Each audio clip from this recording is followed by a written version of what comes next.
So Final Fantasy for you, dude. I've never played a Final Fantasy. Really? Really. Not surprised. The way you are about Final Fantasy games. You've always been this way when it came to fantasies and like finalities and stuff. But it doesn't end. Yeah. It keeps going. Are They're on like 38 now? Are you 38? No, I'm saying Final Fantasy 38. Oh, yeah. I was like, shit, how'd you get ahead of me? Yeah, he jumps. Damn it, bro. Yeah, jeez. I was gonna Let's see. give you this. Oh, shit. Oh, my God, dude, that's the classic one. Yeah, but on the side it's near. I know, but I'm saying. That's weird. Dude! This dude always called it down the middle. Everyone knows that. Dude, what I loved about these figures, the accessory figures, is they had no mobility. Yeah. Remember Sable too? Her legs didn't move at the knee, so you could just do that. Well, the one when she was in the dress. No, it didn't move at all. Yeah, Marlena. Yeah. Marlena, like her arm didn't even come up all the way. So it was like the arm could move, but it didn't have room to. That's awesome. I've been looking at some of these online too. Every now and again. It's funny, I was just going through the old stuff, and I actually had two, so that might have been yours. It's possible. Yeah. Well, we couldn't have two matches going on with only one ref. That'd be stupid. Yeah.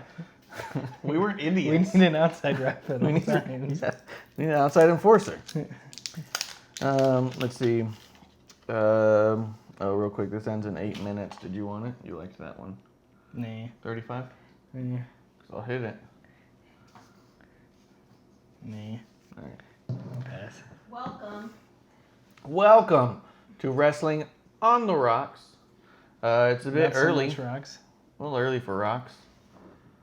Not too early to have a sip or two, but it is a bit early for just straight whiskey. So we're going to, I've already got my Irish coffee here. We got a little OJ with some Absolute. Diamondback edition. Diamondback screwdriver. If you know anybody who works for Absolute, we're looking for Absolute sponsorship. Or cease and desist. Or if you know the Diamondbacks, sponsorship or cease and desist. Whatever you guys know, however you can help, we're in. Yep. Let's see. So today's the day. Did you catch anything about Fight for the Fallen yet? No. I didn't watch it. Yeah. I forgot to tweet out my predictions too. Yeah. Because that's what I do now. I tweet. He tweets now. I tweet. Kevlar on the rocks with an X. But he, let's see. I did see. What the fuck is happening here? I'm just trying to view the thing, and it's like got me not viewing this. There we go. Oh, hey nerds. That's not buddy Jesse. Huh? Jesse. Jesse. Welcome, Jesse. What's up, doofus? Fucking dummy. Cheers.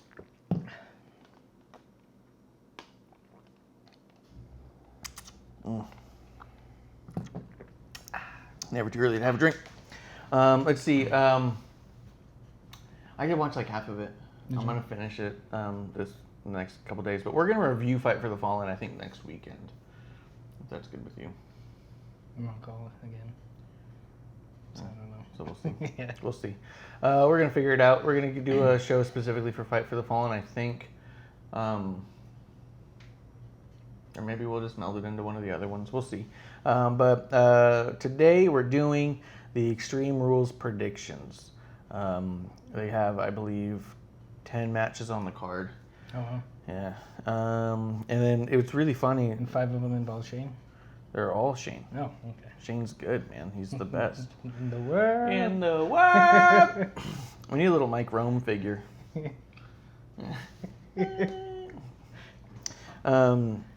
What's cool about it is the dirt sheets are stupid. They don't know what the fuck they're talking about ever. So they were all like, oh, be prepared for some prize edition matches for Extreme Rules. There's already 10 matches. There's already 10. And then like a day or two later, they said it came down through leaks that Vince McMahon said there will absolutely be no additions to the matches card. It is what it is. Breaking news. That was their breaking news, and then It's a 12-hour change or whatever. yesterday they're all like, we still may see the addition of the tag. Like, you guys don't even read your own shit, man. Like, you have no continuity there. Stop. Yeah. That's funny. Yeah, 1001 Clip says Owens and Ziggler get announced. Yeah. Got announced? They added Owens and Ziggler? Do you see that somewhere? Because the last thing I saw was on the WWE thing this morning, or was it last night maybe, where they posted a video where Shane had said that he's banned from coming in, Kevin Owens, and that he said he was going to be there anyways. So we're going to look that up. If Owens and Ziggler got announced for the show, then what do you think? Let's just start with that one. If you think Ziggler happens. Well, if that happens, be interesting. Good match, I'm sure. Those two dudes can go. I'm pretty sure they'd give it to KO. KO would win it. I'm kind of confused with him at this point because it seems like he's turning face again. He's definitely a face now, yeah. Yeah. And I don't know. I just, I don't see where else they would go with the storyline. Yeah, unless the Shane people get involved in that match too and make Owens lose. Yeah. That's the only reason why I think that it's possible. Yeah, I mean, I can see that. KO promises to be at Extreme Rules, but officially I'm not reading that there's a match. Check out WWE Kickoff, because he's also trying to say that the Nakamura versus Balor is going to happen, and that hasn't been announced either.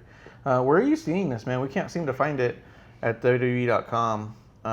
Also check maybe their Instagram or their Twitter. They make a lot of announcements on Twitter. It's rumored Ziggler and Owens, but yeah, as of right now we don't see. Where are you seeing it? Clips? Where are you seeing that? Because we're not finding that. I guess I'll check Twitter real quick while we're at it. The old tweet box. Yeah, because that's where WWE makes most of their announcements nowadays. Let's see. It's official. isn't it? Owens and heel Ziggler set to clash tonight at Extreme Rules. As first reported on today's live WWE Now preview show, Finn Balor will defend his IC title. Twitter's the thing. That's where you got to go. Nice. So I don't know what you're Googling over there, but fucking get on Twitter. Christ, it's all here, top of the thing. Jeez. Yeah, so let's put those in. Those are going to happen. Put them on the cards. Now we're at a dozen. And this is after the dirt sheet said definitely no more matches are going to be announced per Vince McMahon. I just like to rub it in the fact that dirt sheets don't fucking know and they keep pretending they know. That's the thing that gets me. Just We say, don't pretend. We don't know shit. Yeah, we don't pretend not to know. That's And why we. I stopped looking at the sheets. I was trying to find an actual Yeah. website. Well, so I went to WWE Twitter. Boom, first two things. Do the first one and second one. Sorry, I was trying to link the Prime. To All right. If you want to Prime, subscribe. Or follow Oh. WWE on Twitter, I guess, is where the other option you have to get news from them. All right, so let's see. So it's official. KO and Ziggler. You think they got to give it to KO? I think so, just to keep his momentum going somewhat. I think so too, but does that mean that Ziggler's just in the way of KO getting to Shane? Do you think they're building to a Shane KO at SummerSlam? SummerSlam. Maybe. Hopefully Yeah. it's a career match. KO wins. No more Shane. Yeah, career match. Put your match on the line. I Retirement wonder match. though, with as much as he's been tweeting and his promo was all about the amount of time, the amount of people who are not on TV because Shane is. He tweeted out a thing too. He's like, here's a list of all the WWE superstars who are not going to be on the card tonight, but Shane McMahon is. Really? Yeah, so he's really pushing this whole Shane's taking Nice. someone's spot kind of thing. So I could see them doing something where it's all like, if I do this, you can't be on TV anymore. Get people Taking the behind it. Seth Rollins and fighting for the people route. Oh yeah, he's Yeah. definitely fighting for the people. And it was funny. Everyone was just retweeting. Oh my God, did you hear it? He said what we've been saying online. It's like, oh my God, it's almost like they've been working you all along. Yeah. Like, At least we recognized it 2 weeks ago. Yeah, like We 2 weeks were ago we like, went, oh. yeah. Wait a second. No, who was it? Yeah. It was Miz. It was almost 4 weeks ago. Yeah, when Miz said the thing he did, and we went, oh, he's the voice of the people Yeah. now, and they've been working us this whole fucking time. Same thing. Hopefully the Street Profits make a appearance tonight. For what? Glad to see them every week. God. They gotta go. Just so they can yell at us. Yeah. They have the loudest shit. Man, it's fucking ridiculous. Yes, rise! Hey, Yeah, dude, I don't like that they're trying to do this whole, like, rock thing. yeah, and, like... For the people. I guess. Yeah. Well, there was a few, I think. Yeah, there was a couple Yeah. times they made references I wasn't a fan of. But let's see. So you think KO's gonna win it? I think that if KO's gonna get to Shane for SummerSlam in that time frame, he has to win it. I think if they're actually building for a KO and Ziggler rematch to still put a barrier between KO and Shane to build towards KO Shane like Survivor Series or something like that, then I think, or even like a Hell in a Cell. Yeah, I just don't. But they've wait already that been long. there. Shane and KO have had like 2 Hell in a Cell matches actually. Really? I've had at least the one because There when was Sammy one, came back. yeah. I thought they had another one. Maybe not. Maybe it's just the one. But if they're rekindling that, then I would say that Ziggler's got to win with interference to create that barrier and start a program with KO and Ziggler. I think I want it to be KO. I'm mixed because Dolph's kind of on a losing streak too, Yeah. and you know I like both the talents a lot, and you know if Ziggler wins, good for him. What do they call it? The 500 club that you want to stay away from. I don't know what that is. The even record, same amount of wins as losses. Oh, yeah. The 50-50 thing. Yeah, 50-50, 500 Yeah. club. Yeah. And, you know, I just see Dolph towing that line a lot recently. Oh, yeah. So, Yeah. even though he's just came back. I would like KO to look dominant in this. Mm-hmm. I mean, I want them to have a good match, but I would Yeah. in this storyline, in the Yeah. story arc, I want KO to look like a fucking badass. You know what would even be better is just not even have the match. Just have KO get beat up before the match and he can't go out there. Then the match never happens? Yeah. Because then that can build to a Dolph KO thing, and then it also brings a lot of heat on Shane for his goons Wouldn't that jumping him. wouldn't that be leading to like a KO and Dolph Extreme Rules match?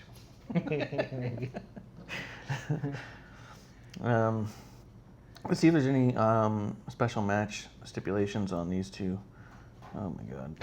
The fuck is happening? I hate Twitter. I don't know whose giant face that was. Oh, it's no longer saying that on the top. Now it's a picture of Carmella's ass and Mandy Rose's boobs. WWE changes it up quick. You're not Here's- paying attention. yeah, they do. Hey, here's all these matches. Here's some TNA for you too. Yeah, here's a little something. Stick around. Yeah, let's see. I don't see any stipulations for either of those two matches, so it looks like it's going to be a normal match. I'm going to say KO. I'm going to say I think it's going to be KO. I want to see more long-term matches, though. Yeah. I mean, Yeah, I'm thinking KO.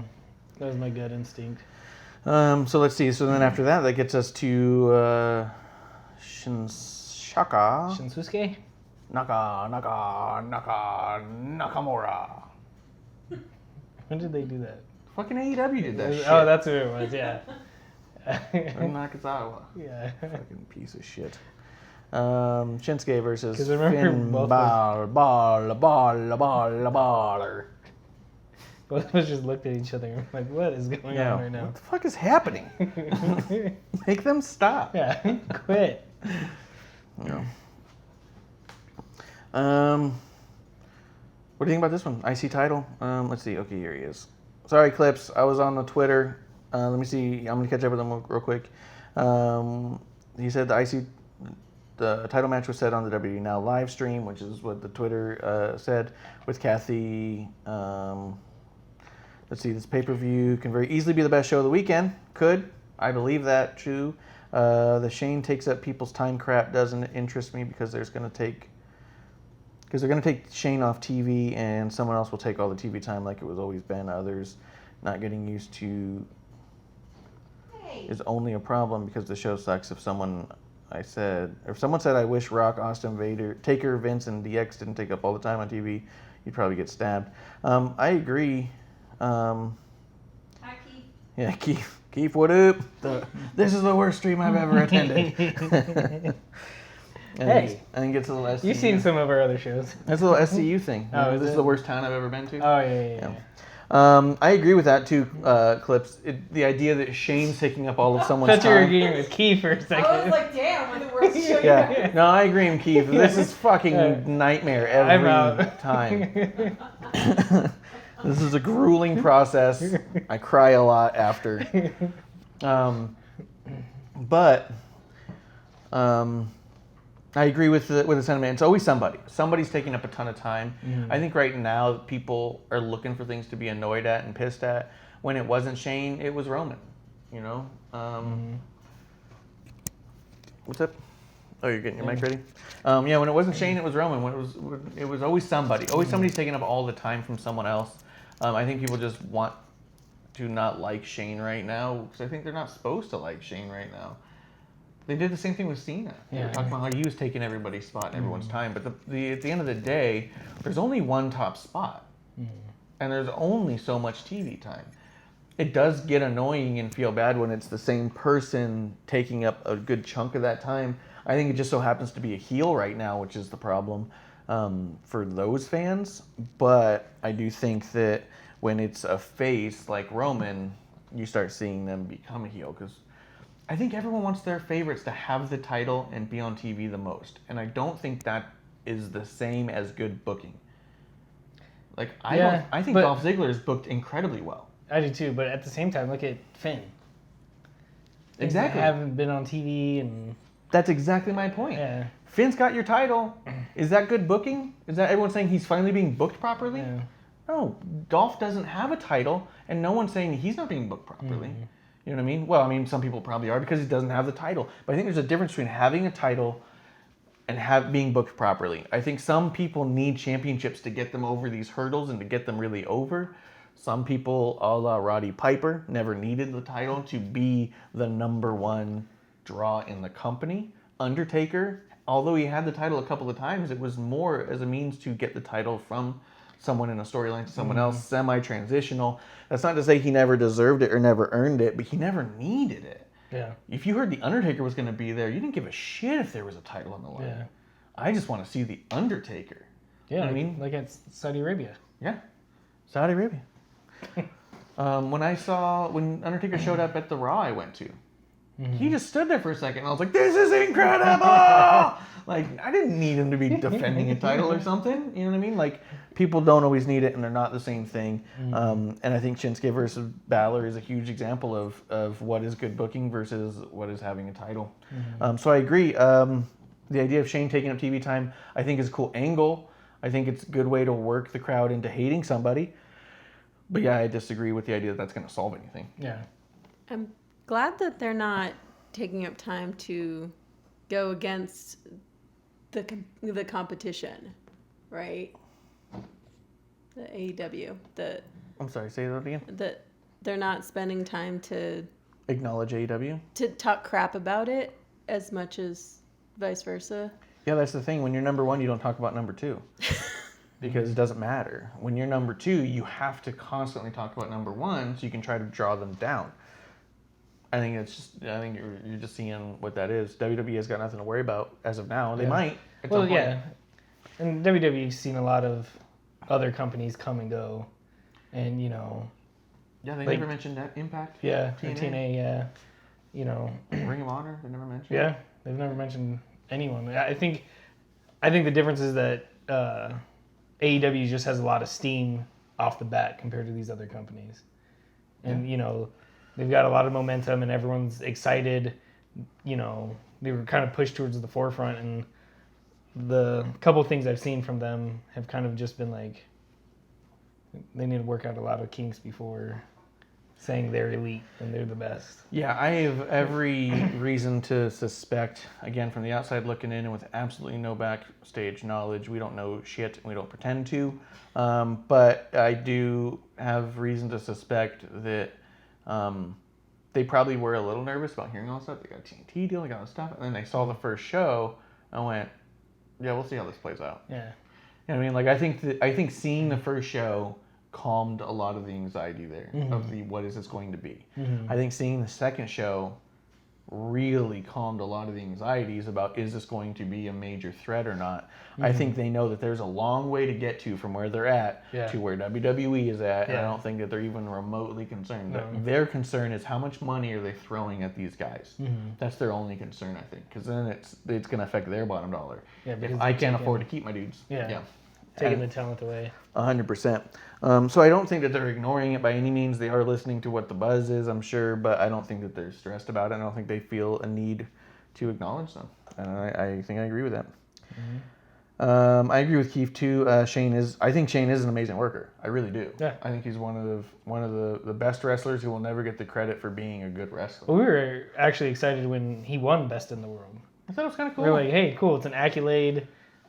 You know, doesn't mean shit really. Yeah. And it was like, cool, you know. But if he won a title, then that would have been a fucking uproar. So I was like, yeah, give him a trophy. Yeah.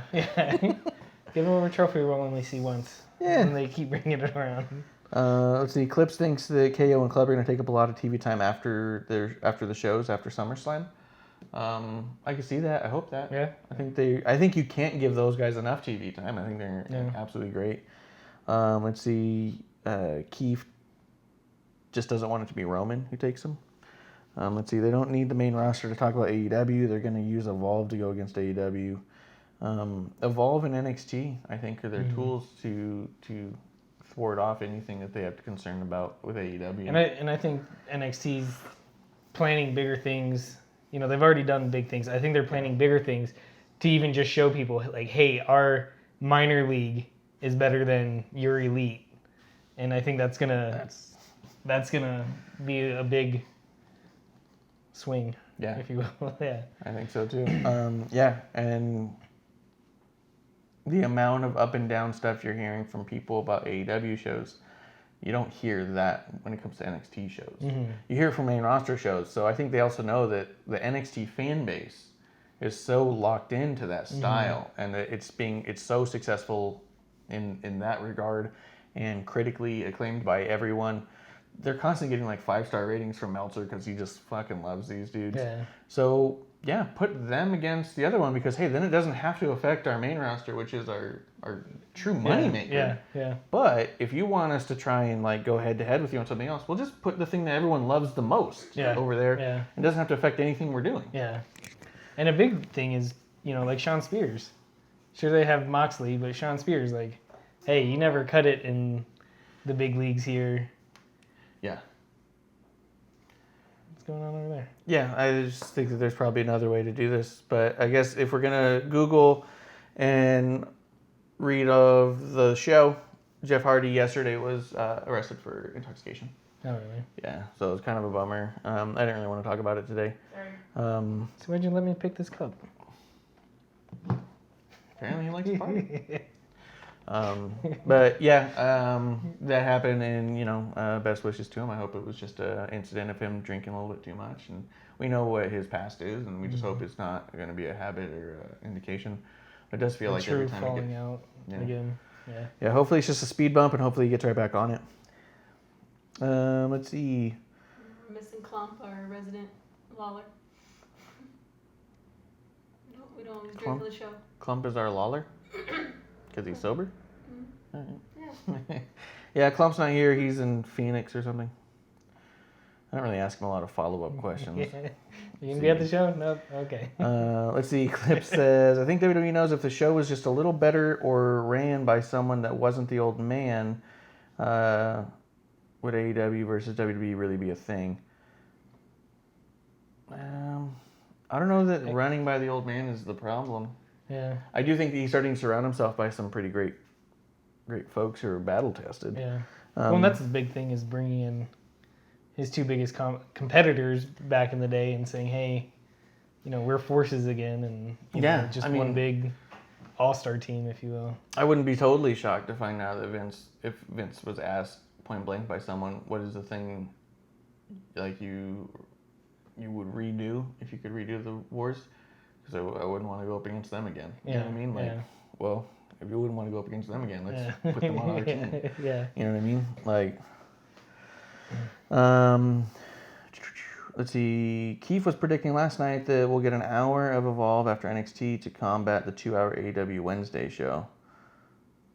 Well, yeah, I don't know. If they're going to start doing... I don't know that Evolve actually is weekly, where it is. Like, I think it's a regional show in New York, and I think it's, like, monthly. I don't think they do it weekly. If they do, cool.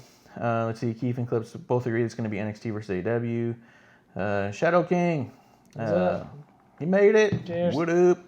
Love the live reaction style of you guys to pay-per-views. They have plenty of footage, though. Doesn't have to be live.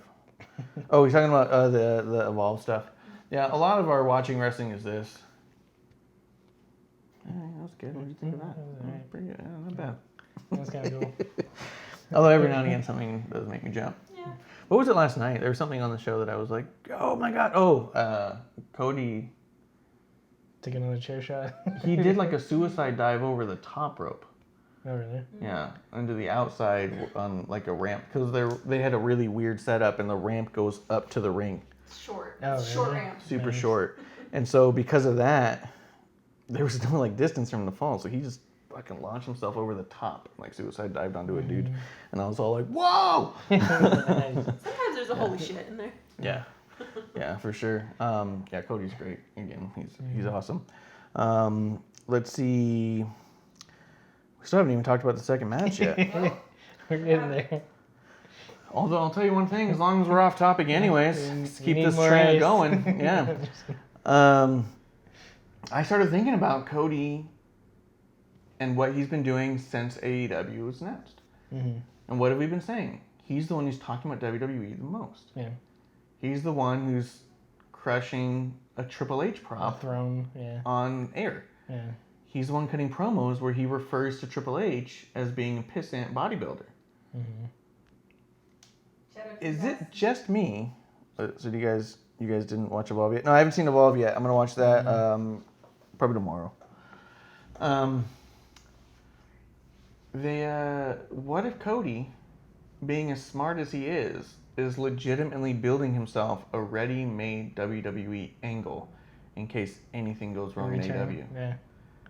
Just like Sting and Triple H Yeah. never had a WrestleMania thing. It'd be great. Like, Yeah. I can see that. Hey, AEW fails. There's always been this Triple H Cody heat now, Yeah. and then that would be a big sell. And he's like, what? Yeah. And he's got a 3-year deal as EVP, right? Mhm. 3 or 5. So let's say in 3 years, AWE, what do you got going on Yeah, over there? yeah, exactly. You know what I mean? Like, Yeah. it looks to me like he's so fucking smart. I think he's thinking about what happens if. That'd be Or imagine a storyline. What if AEW's still going strong Yeah. and all of a sudden Cody's not there anymore? Mhm. Boom, he shows up on WWE TV. I was gonna say that'd be a cool Bischoff angle. Yeah. You know what I mean? Like, hey, I got a guy. I know somebody. Yeah, I You know somebody. Yeah. Yeah. That'd be really Or cool. even did you think about when Paul Heyman first showed up and ECW was still around? Mhm. And he came out as like the commentator and he was still wearing like an ECW hat and shit. Like, fuck, can you imagine if AEW becomes a thing and Cody were to actually jump based off this 3 years worth of promos he'd been cutting on Triple H? And hey, in 3 years' time, Triple H might be ready to tie it up. He could honestly do a retirement angle with Triple H, put Triple H into retirement, and he can usher in a whole new era. Yeah. You know what I mean? And he could be top of it. Because he's already building an angle with Triple H. Yeah. You know what I mean? I was just watching it and I was thinking about it and I was like, wait a fucking second. Yeah. Wait a What second. if? I don't know. Maybe that's some pretty severe fantasy booking. I don't know. But it feels I mean, I like... can see that. It'd definitely be good. And because that was the thing that, we've talked about is back during the Monday Night Wars, what was so cool is, number one, we didn't have Twitter. There wasn't a lot of spoilers.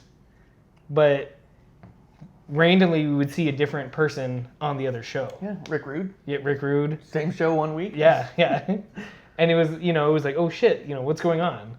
And then we don't have any of those surprises anymore. Yeah. And WWE ruins their own pops to begin with Most nowadays. of the time. Yeah. Most of the time. So that's stupid, but that'd be cool. Like if they completely keep it under wraps.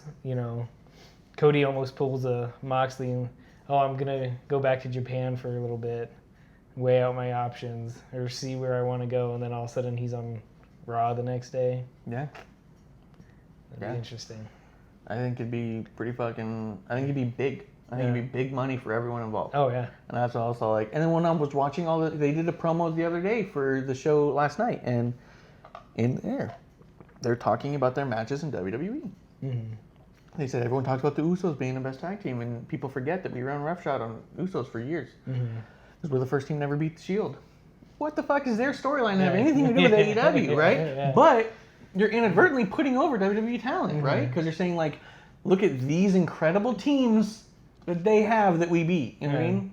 Like by saying that it meant something to beat them is acknowledging the greatness of those other teams. So I'm watching him also be careful about the way he's talking about them, and he's really not burying anybody. Yeah. And it's all like, wow, what if? Yeah. What if in 3 years' time? He's just creating an insurance plan.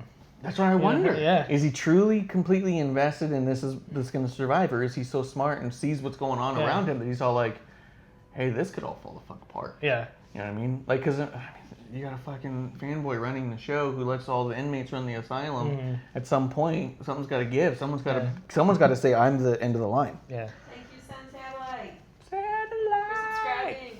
We got a Twitch subscribe. Nice. Thank Put you. the I in Prime and the I in subscribe. Something. Put a lot of I's in the eyes. Put the no and subscribe. You can also find us somehow on YouTube. Yeah, if you search Wrestling on the Rocks and Marsh, Or then I Clump. guess we come up right away. Or Clump. Oh, really? Yeah, I guess we come up right away. Otherwise, if you search Wrestling on the Rocks, you have to change the filter to only search for channels. Then we're right up on top. We're actually above Rock. Nice. The Rock. I was like, If yes, no. Yeah. But Shadow King, yeah, I plan on watching Evolve tomorrow. The only reason I didn't yesterday is because I was actually wearing a Cody Rhodes shirt, and I didn't want to have to wear the shirt again this week. I was already wearing the shirt. I was like, well, fuck. If I was wearing any other shirt, I would have watched Evolve. I swear to God. I was just like, I'm not dressed for this. I'm not dressed for this. Yeah. Even though I'm at home, I put on the gear for who I'm supporting and what I'm about to watch. Don't even have pants on. Just No the pants, shirt. but a Cody shirt. Yeah. And it was the Cody 2020 shirt. Oh, yeah. I'll have to show it to you. But yeah, that was it. I got home and I was like, well, I'm wearing a fucking Cody shirt. I gotta watch it. I'll put it on. All right. Otherwise, I gotta change. Those were my decisions. Change my shirt or Watch watch. Evolve. Or what? Yeah, change my shirt and watch Evolve, or stay in my shirt Or just and take then my watch pants AEW. off and watch Yeah. AEW. Yeah. All right. Fair enough. Yeah, so that was the decision. That's how I got there. Really no other reason. I had every intention of watching Evolve first out of spite. I was like, fuck 'em. I'm gonna watch Evolve first. But then I was like, well, fuck, I'm wearing the Cody shirt. I don't have a lot of options here. That's how it's decided around here. Yeah, based off my shirt or socks at the time. Yeah, I was like, what is these Lion King socks? Looks like we're going to the movies. Yeah. Oh my gosh. So that's exactly how we got there. All right, match number 2. Match number 2, kickoff show. Shinsuke Nakamura. Okay. What? Versus Finn Balor. Balor. No, don't do that. I don't know. I think Finn has to retain. You know, Like it's I don't know. It's good. I like that Shinsuke came back and was looking good. It wasn't kind of just a. I'm surprised more than Once over. anything this match is not a count outs or last man standing match because of how many 9 counts they got in the last one. Yeah. I mean, they might change it. So there was a match when they were in Japan where Finn came out as the demon and Shinsuke came out as like a half demon, Oh, really? all painted up and stuff, and it was pretty fucking sick. My brother said that he would like to see them steal that, but I also wonder, like, I feel like what you do is Shinsuke's evil, Or you can even have Finn go evil on this one. I think go either way. Mm-hmm. Man, this is a tough one because the fantasy booking in here is just going too nuts in my mind right now, right? So if you turn Finn heel with the club and have them help him retain, and you have Shinsuke be the face trying to defeat the club, getting back, and now you have like you have a wild card faction because you got people on each show. Wild card faction. Right, so you have the club come out on SmackDowns for Finn, you have the club come out on Raws for AJ, and now you got a wild card tag team who's a bunch of bad motherfuckers. It only counts as one. Only counts as one. Mm-hmm. One of the four every time they use 8. 5. 6. No, wild cards. Isn't it 5? I thought it was 4. Oh, I don't know. So I've lost count. I think that's one way you can go with it. Have Finn join the club to retain. I think the other way you go with it is Finn loses, gets fucking pissed, and now you have Shinsuke and Finn go back and forth a little bit, and then come Survivor Series or something, Finn says he's going to come out as the demon to get his title back. But don't say it, just come out. No, fucking say it this time. No. Watch, because I'll show you what the fuck. So, Is anything going to go downhill? Demon. Because so if he says, I'm coming out as the demon, and then Shinsuke fucking shows up like this, like he did in Japan, you know what I mean? And then it's all like, well, holy shit, who's going to win this? Now, for the first time ever, you've got a demon versus demon style match where you don't know if the demon can do this because you've never seen this side of Shinsuke. Mm-hmm. I mean, it'd be cool. That would be awesome. I just don't know if WWE would actually steal something like that. You know what I mean? Because a lot of these things that they say that, we think as fans they should have done, a lot of times they shy away from. Yeah. Yeah, I mean, I don't know. I mean, because that would be great. That would be really cool.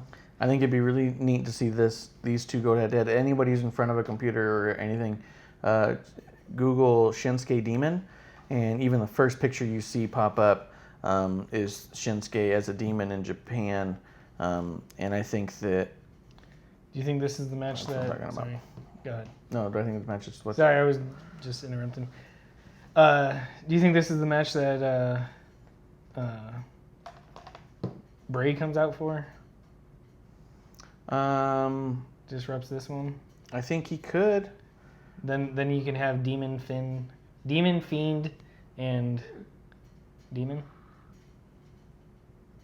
Demon Fiend and Shinsuke Demon. So then you have like 3 fucking evil motherfuckers. Just a whole blender full of fiends and demons. Yeah, just all of them. 2 part demons, 1 part fiend. I think match. I think it's super possible for sure. But I don't know. I don't know if this is where you bring in. Here, I'm gonna send this to you. Are you twatting it? No, I'm gonna send it over to that computer real quick, so that way she can pop it up real quick. The Shinsuke Demon as we wrap this up. Oh, I didn't know you wanted that.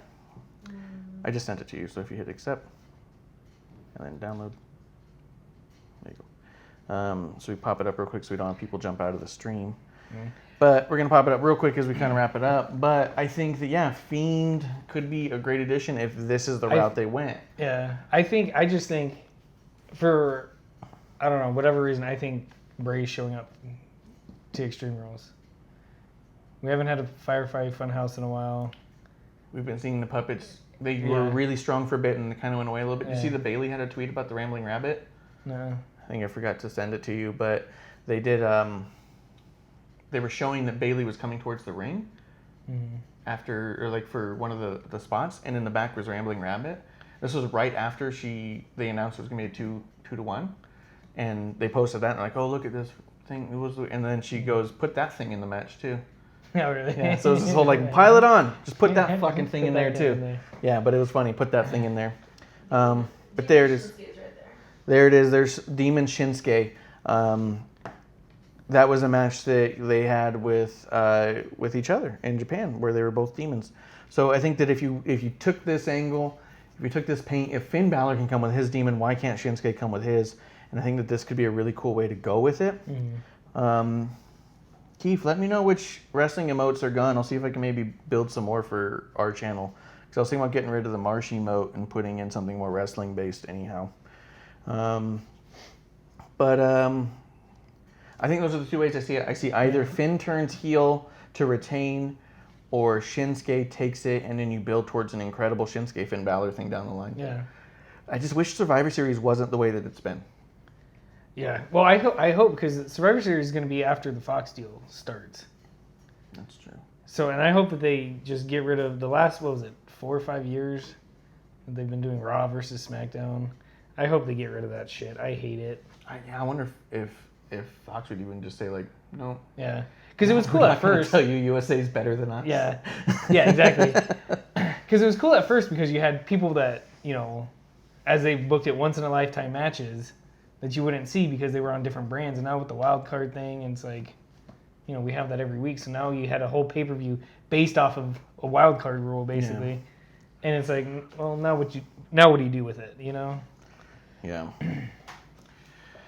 That's true. Because what'd be cool too is that if they do take that aspect of Shinsuke, they could have Bray turn him into the demon. I think there's so much you can do with Bray, but at this point, now not seeing Bray, now it's getting to a point of what Bray do we have and what is he even going to be like? Because at first it was like, oh, he comes out all nice. But now it's like, wait, maybe we're just going to start seeing the Fiend. Maybe we're not going to see the Funhouse guy anymore. I don't know. Like, that's why I thought that the idea of him and Nikki together could be really good because it's him being real nice with a really nice Nikki and then being like, let me show you something. You know what I mean? Like, but I hope he comes out as the workout Bray, Running Man Bray. What do they call it? The Running Man dance. Yeah. I have to create the emotes and I put them in our channel. So who do you think's gonna take it, Shinsuke or Finn? I think Finn. It's gonna be Finn. I think they can still build towards, good matches down the line, bigger matches. I think Finn needs it because he's only defended the IC once, right? Since having it, once or twice. Yeah, I think that's true. And he got it when? Was it Mania? Yeah, he took it at Mania from Lashley, which was cool. Yeah. I also think it's going to be Finn just because I think it's on the kickoff show. I think that they need to start building into a bigger story one way or the other. I just really hope that they do it, man. I really hope that they do build this into a bigger story. I think there's going to be a big stipulation at SummerSlam. I think you could even do the two demons at SummerSlam and then have Bray come back then. Yeah. You know what I mean? Well, I just want Bray back. I'm sick of waiting. Or can you imagine if they do the thing and whoever's won, whatever demon won, and this could be the one demon beating Finn that could make sense. Yeah. A Shinsuke demon beating Finn's demon could be like, well, shit, and then you could have a team. You could have Shinsuke join the club. You know what I mean? You could do some pretty cool shit. Although Shinsuke was famously always against the club. But I don't This know is about WWE. This is WWE, This motherfuckers. is in Japan. It's in This is Japan America. anymore. You live in Florida now, dude. What were they calling him?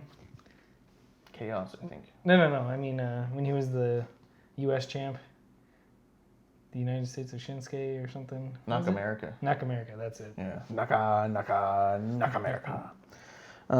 Let's see. Or he's saying that if Finn and Nakamura team up, they actually team up against the club. I could see that. But that seems like a weird story to get to. But I could see them doing it successfully. I also see the idea of potentially you have two demons in the ring, one of them holding it up, and then all of a sudden you see on the ramp there's an upside down fiend watching the show, just liking it. Crab rock walking towards the ring. Yeah. That'd be cool. Um,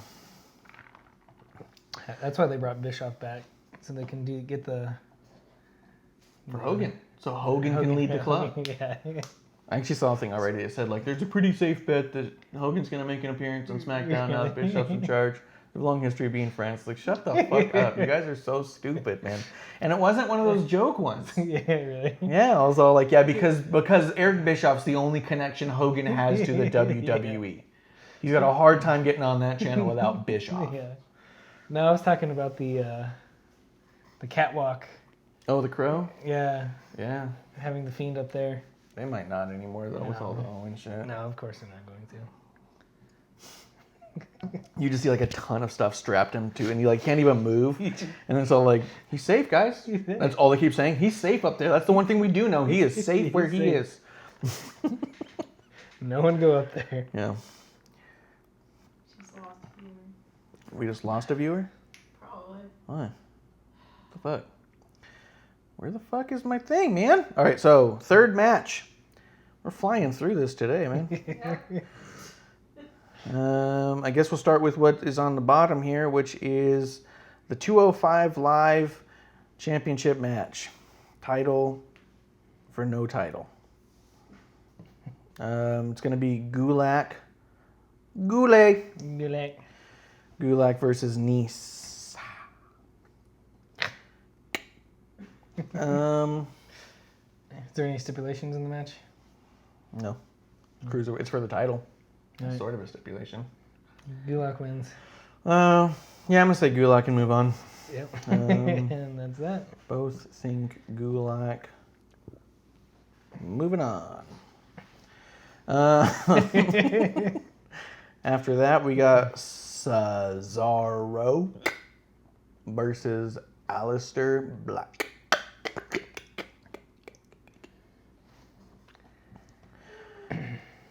Here's the fucked up bit. Jericho said it on his podcast, and I'll repeat it here. Jericho's dad told him, and I know.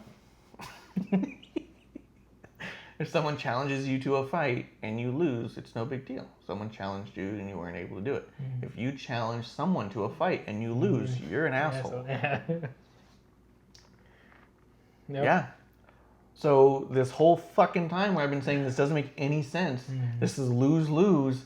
How does anyone challenge Aleister Black and this go over well? Mm-hmm. Cesaro has to win. Yeah. And it has to make Black look like shit. Mm-hmm. I don't see an out that doesn't come out stupid unless it's like a no contest. Yeah. If they both can't make the count of 10. Yeah. That's the only way I see coming out of it. So Keith thinks. That's what Keith said? They both lose. Keith said they both lose? Yeah. Oh, Keith, my man! Interference? No, Keith. No. They're both going to hit each other so fucking hard. It's the return of Sheamus. It's going to be like when Shinsuke and AJ kicked each other both in the balls so hard that the match was over. One of my favorite finishes of all time. Easily my favorite finish. Yeah, Sheamus could come back and do something. Yeah. I hear he's getting better, looking good. I don't know his status. Obviously, none of us are attached to the situation, so we just keep making up shit as we go. Yeah. Well, I did see on the Twitter, a few times I've been on there, that he's been working out with like a lot of people. Everybody, yeah. Yeah. But I don't know, that doesn't mean shit. Yeah, it's been good. And he's been doing that for a while, too, even before he was out. He's been doing the Sheamus workout, the Celtic workouts or something like that. And yeah, there was a good one with Charles Robinson. Really nice. Really good. Yeah. I think when this one you have to do a no contest. I think any win on this match is a shitty win. Either interference or no contest. I think that you have the no man can get to the count of 10. Mm-mm. They both hit each other so fucking hard that they're like... Maybe this is the return of the Fiend. And then the Fiend comes in and guts them both. Literally cuts them with a knife. I think, like you said, either way it looks bad if there's a clear winner. You know, especially... Because I was thinking about that the other day. I was like, Aleister Black has been sitting there, come challenge me, come challenge me, come challenge me. And it's like, well, they've been building them up. Whoever challenges them, it's like you said, it's a lose-lose.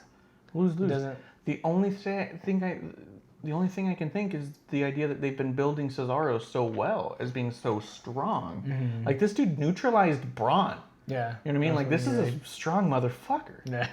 My brother was in the audience of that show, and he texted me. He goes, "Are you watching right now?" And I'm like, "Yeah." And he goes, "It felt like watching a real life Superman." He's like, "It was insane." And I was like, "All right." I think that you have to have them hit each other so hard that neither get up. That's it. That's the only finish I can think of that makes any sense that doesn't kill one of these guys' momentum. Yeah. And Aleister Black has no fucking momentum. So I will say if someone has to get the clean win, it has to be Cesaro. Yeah. Well, the other thing that they can do is, this is where you insert a 24/7 spot. There we go. That's what I was trying to spit out. That would be so fucking bad. So the winner on this one's gonna be Drake Maverick. Drake Maverick wins this one. Yeah, what's gonna happen is Aleister Black's gonna pin Drake Maverick, but Drake Maverick's gonna roll up Aleister Black and get the hell out of there, and everyone just walks away. But I can see them chasing each other, and then one of them bump into Cesaro or Black, Yeah. and then be like, "Oh, that's interference." Yeah. Ding ding ding. Yeah. Oh my god, dude. There's a way to build some heat. So Kevlar thinks 24/7 title is the winner of this match. Yeah. I don't know. I'm just. Keith says you jinxed it. Now it's gonna happen. It'd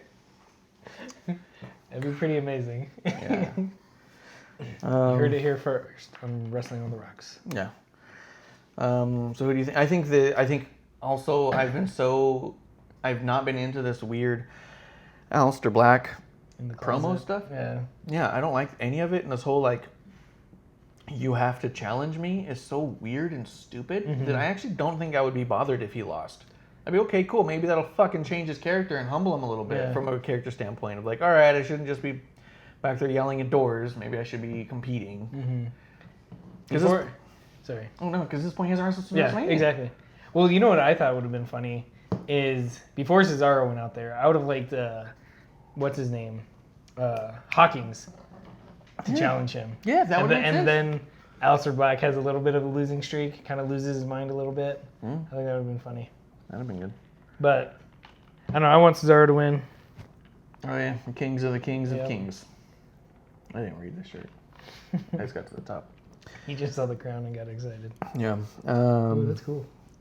Yeah, Aleister Black is moody. I agree with that. So, who do you think? I'm thinking Cesaro.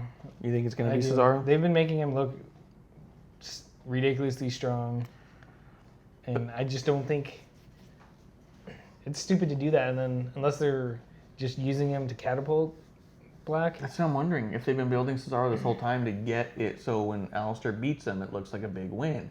Where otherwise, if you had just thrown those two in the match right after Mania, it wouldn't have felt like a big win. It would have felt like two tag guys going in a singles match and someone lost. Yeah. But now you've been building Cesaro to be a goddamn superhero. So now if Aleister Black beats him in the fucking 2 or 3 kicks, it's wow! And then you hear Corey Graves go, "Oh my god, you see that? He's so tough." And then he's all like, "Oh, check out his tits." That's how Corey is. tits. Yeah. I think it's got to be no contest. Otherwise, piss on that match. Real quick, I want to know what the over/under is on the kickoff show with no commercials during matches. Oh, what's happening? If they do a commercial on their own program.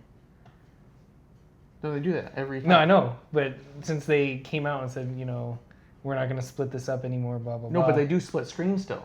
No, So I if know, you they do watch- it on SmackDown. On SmackDown, they still do split screen. That's what they're going to do. See? What they're going to do is during the kickoff, they're going to be like, during the fucking IC title match or some Yeah. shit. And they'll be like, check out this thing about Roman. But they always show a commercial for the pay-per-view that they're having. Yes!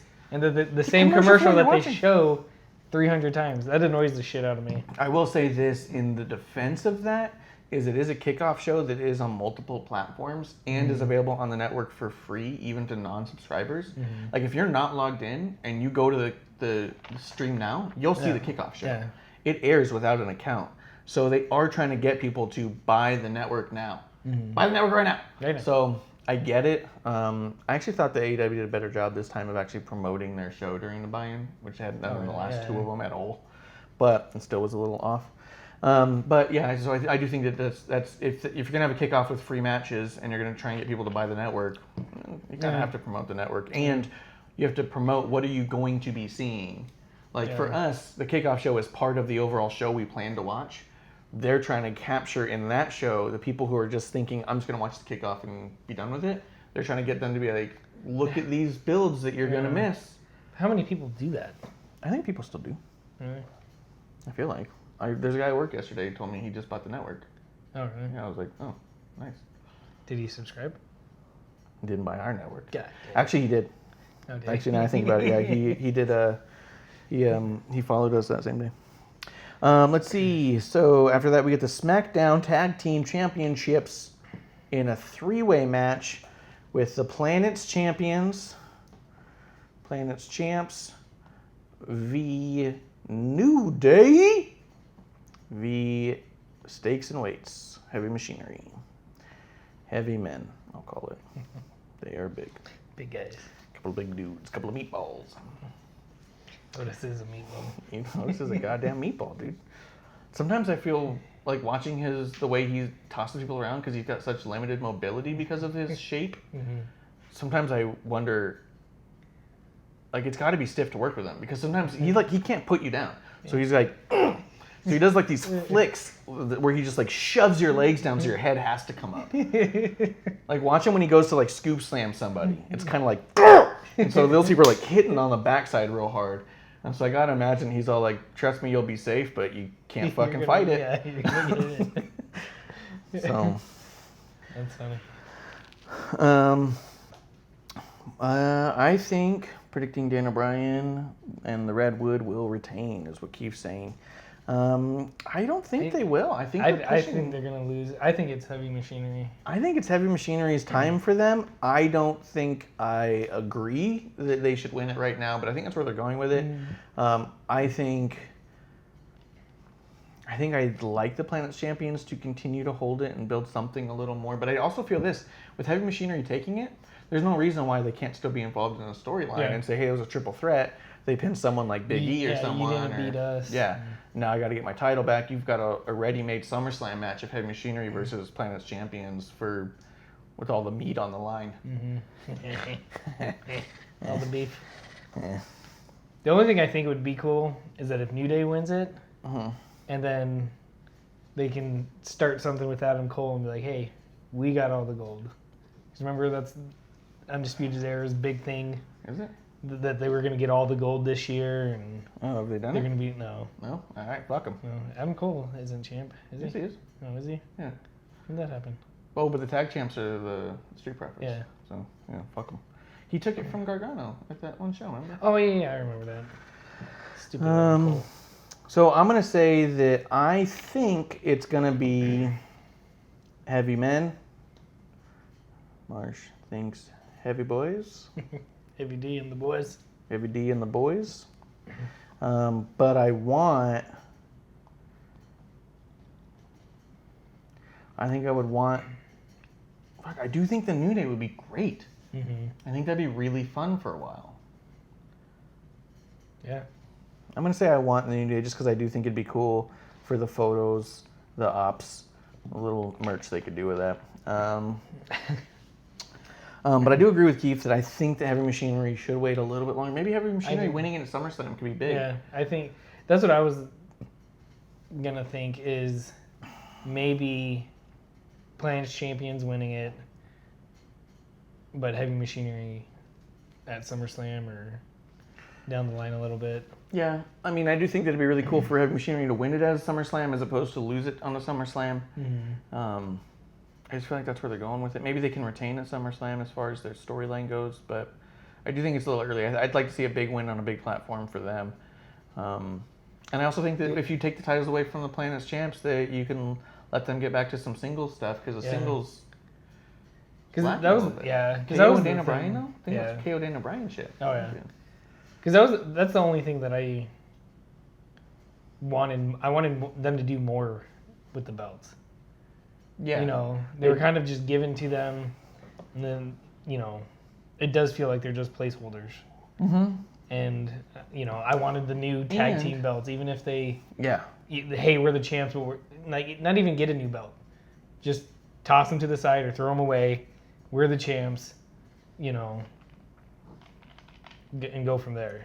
I could see that. Also, when the Heavy Machinery won the YOLO championships, I was hoping that they would do an angle with them holding on to the biodegradable titles that the Planet's champions should covet, right? I thought they were going to do a thing with that because of those cardboard titles, but they didn't do that. I do think that Daniel Bryan's needed in the main singles stuff. I think Daniel Bryan KO, Daniel Bryan and Ziggler. I think Daniel Bryan and Seth. Daniel Bryan and AJ, Daniel Bryan and Sammy, those are all like such great matches waiting to happen. And that's a dude you give a mic to, and they'll get it happen. And those are all dudes who can cut the mic the other way. Like, I think Daniel Bryan is such a necessity to make some of this stuff exciting because, for whatever reason, the singles... It's gone down. Yeah. It kind of sucks because Kofi's the champion, and I think the new has worn off of that, and I think everything else has kind of suffered because of it. Well, they've been focusing on his reign and not on his stories. Mm-hmm. It's like they've been focusing on, like, okay, let's keep Kofi in a good spot, keep him on top, have some guys come through, but they're not building towards the next. Mm-hmm. And I feel like that's something they used to do with Hogan. When you were going to have a long title reign, it was how do you start building the next guy? The next guy, yeah. You know what I mean? Like, how do we build our next monster? Yeah. AJ, I felt like, was always the next monster. It was always like, you'd see someone doing some crafty shit while he's in a program with someone else, and you're like, after that program is over, this dude's going to be a fucking beast, and he's going to be ready. Like, I feel like they're not making somebody ready. Keith says it is safer for Bryan to be in a tag match, though, physically. I get that. Yeah. But, so who do you think's going to do it? You think it's going to be... I think Daniel Bryan retains and changing it. Planet retains. Yeah. Is that what you want? I don't know what I want. Because like I said, with the Planet Champions, I feel underwhelmed. I thought they were going to do more with it. Wants churros. Hell yeah, I want churros. That's what I put. All right. Did they bring back the wooden belt yet? Nope. Ugh. I mean, I wouldn't mind seeing New Day get it again. Yeah. I think that's what I would want. But anyways. Yeah. Churros equal Biggie. It's true. He's quite the churro. Mm-hmm. After that, you get the Raw Tag Team Championships of the Revival versus the Usos. I think Revival is going to win this. Probably interference or cheating or somehow just to get heat and stuff like that, because I think they're just, like we were talking, just building up the Shane thing. You know. And this is Usos are a SmackDown tag team now, right? No, they're Raw. Yeah, Wait, they're Raw. They're Raw. They're Raw, right? I think. Yeah, because when they were facing the Planet Champions. Yeah, Alex is the one who's the one going for the opposite. Yeah. They're doing it every one now. Yeah. Someone from the other channel's going from the one. I thought it was this one too. So yeah. I mean, I would like to see the Usos get it. They're great. I just don't think. I think they're building more, like we said, up with the Shane thing. Yeah. He does not like Revival. Fuck the Revival. Well, I don't know. Fuck the Revival is the whole thing.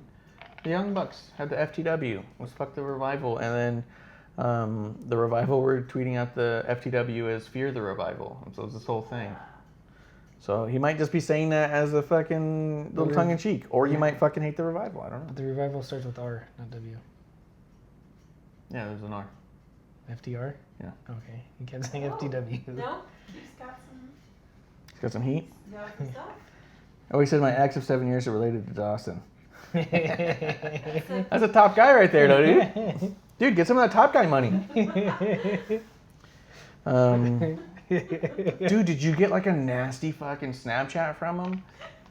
Fuck that guy, man. He called me a little piss. You know what I mean? Like breaks up or something. Fuck that guy. Wait, they've been your ex for 7 years? No, never mind. Anniversary of my ex. He did say he got an autographed NXT rookie card out of it. Nice. That's pretty good. Do you think the Revival, did you want the Usos? I like the Usos. I would say I want the Usos. Wants Usos. I'm actually 100% backwards on that one. I think they're going Usos, but I think I'd like to see it stay on the Revival. Thinks Usados. Usados? Wants Revivis. Because I think that they could do a lot more building with... oh, wow, that's how that works. Just learned the whole thing here. Learning as we go. Yeah. Learning how to use an iPad is what I did. I think that they're going with the Usos on this one, and I think they're going to build towards another thing. But I think that they could do a lot with Revival as the champions still if they start pushing them in more matches. I'm not saying they need a bigger push or they need a lot more of this. They need to be more active in the roster, I think. But as good heel champions, they shouldn't be too involved, right? Yeah. Babyface champions are the ones who got to be out there every week. The heel champions are the ones who say, I don't want Yeah, to no, I defend. don't want to be. Yeah. I don't like the city. I don't Yeah. want to perform for them. Yeah, exactly. So I think that Revival is good from that regard. So I'd like to see them do more with them. I just feel like they haven't done enough, and I feel like they're just on the tip of doing something cool. Yeah. Well, see, I think they might pull out something where McIntyre gets involved, and then, you know, the bloodline thing, and Roman, hey, he'll get his, you know, type of thing. Like mid-show interview? How do you feel about the Usos being screwed by McIntyre? He'll get his later tonight type of thing. You know what I mean? Yeah, I can see that. Something built towards that a little bit. Mm-hmm. I do think this faction with Shane could be big and could be good if they just really solidified it. Yeah. I think that they're just like beating around the bush about it. I think they should give them a name, make a stupid T-shirt, Yeah. and then do a thing, you know? Because WWE fans love T-shirts. Keith is awesome. BRB, smoke break. I got Braun for the next one. All right. We'll jump to that one next then. Because I got one in between there, but I've got no order here. I don't know what order this is. It's just the list here. Awesome. I do think there's more you could do with the Revival. I just do. Yeah. And I'd like to see more. And I don't think that I would like too much more Usos Revival. Yeah. Like, I love watching them wrestle together. The way they were doing the back and forth with them, I think they either need to change it up and make it a little less sophomoric, or just go on to a new team. Mm-hmm. You know what I mean? And so that's my only concern about like the Usos taking it or the Revival. I think that's my concern about the Usos taking it, is then you would build more into Usos Revival. Mm-hmm. And I want to see this kind of be the end of Revival and Usos for a little bit. Does Shane doesn't have a match today, does he? Yes, he does. Oh, he doesn't. I mean, Yes, he does. yeah. He does as fuck. So this past week at work, kicked my ass. I'm a lot of wax. Oh, dude, I misspelled Bobby. It says Bobley. I'm leaving it. Bobbly. Yeah. Bobbly Braun versus Bobley. Bobbly Lashley. Bobley, blash, blah. My man. Bobley, blash, blah. So we're going to talk about the last Says man no. standing match on Keith's behalf. Let's see here. Last man erect. That means upright. Yeah. So on this one, I think this is a tough one. I think you go with Braun because I think they could easily be building into getting Braun back to where he was. Mm-hmm. Well, see, I heard that this is one of them's hurt and needs time off. You know, and I just read it from a dirt sheet, but I heard that this is the way that they're going, and I forgot who they said. I think Braun's hurt again. I think I saw a thing about that too, that's what the last angle was, where they went through the podium, was so he could get a couple weeks off. But I didn't see that he was like seriously hurt. Matter of fact, he posted on his Instagram like yesterday or the day before, doing some heavy fucking lifting. Oh, really? Yeah, he was sitting there on one of those things that goes like this, and they're individualized, you know, with the plates on it. Freaking like 5 plates, and he's like, and I was like, it's cool, whatever. Yeah. So I think he's Sure. all right. Yeah. Yeah, I just heard that there was an injury and they were working that angle and somebody's. Yeah, I think that might be why we haven't seen Braun in a couple of weeks, but I think that he's probably okay now. I guess my real question is, where do you go from here on either one? Yeah. So let's say Braun wins. What happens next?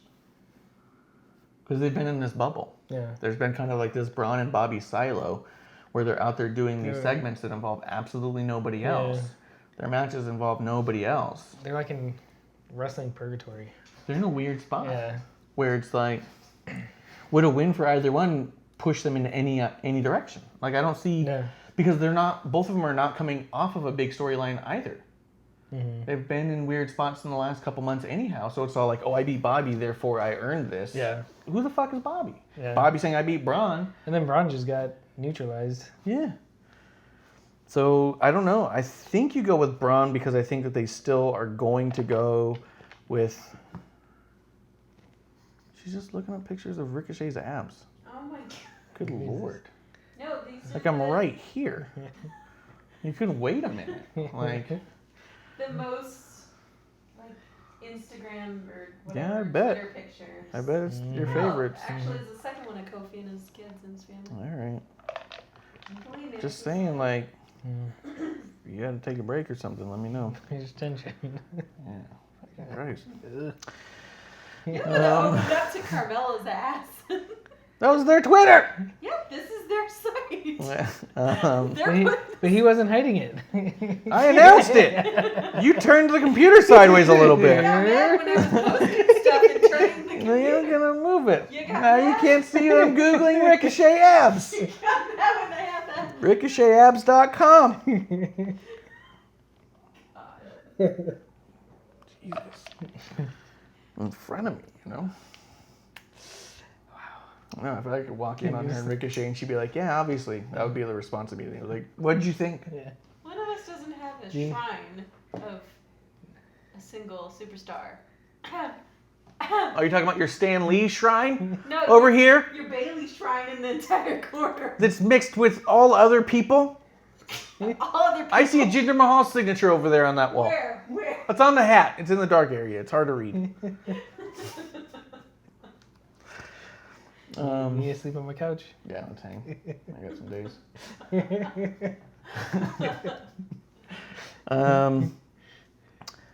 I think you go with Braun, but maybe it's more interesting, and this is what fucks me up about the last one. Maybe it's more interesting to have both men lose this match too, because here you have two monster dudes, knockout. a double knockout. Yeah. I think the double. Oh. A double knockout would be good, but it just prolongs this. You're gonna have. I don't know that it does. What if they turn these guys into a tag? Well, you know, Because then you back to the rumor sheets. That's what the original plan was supposed to be.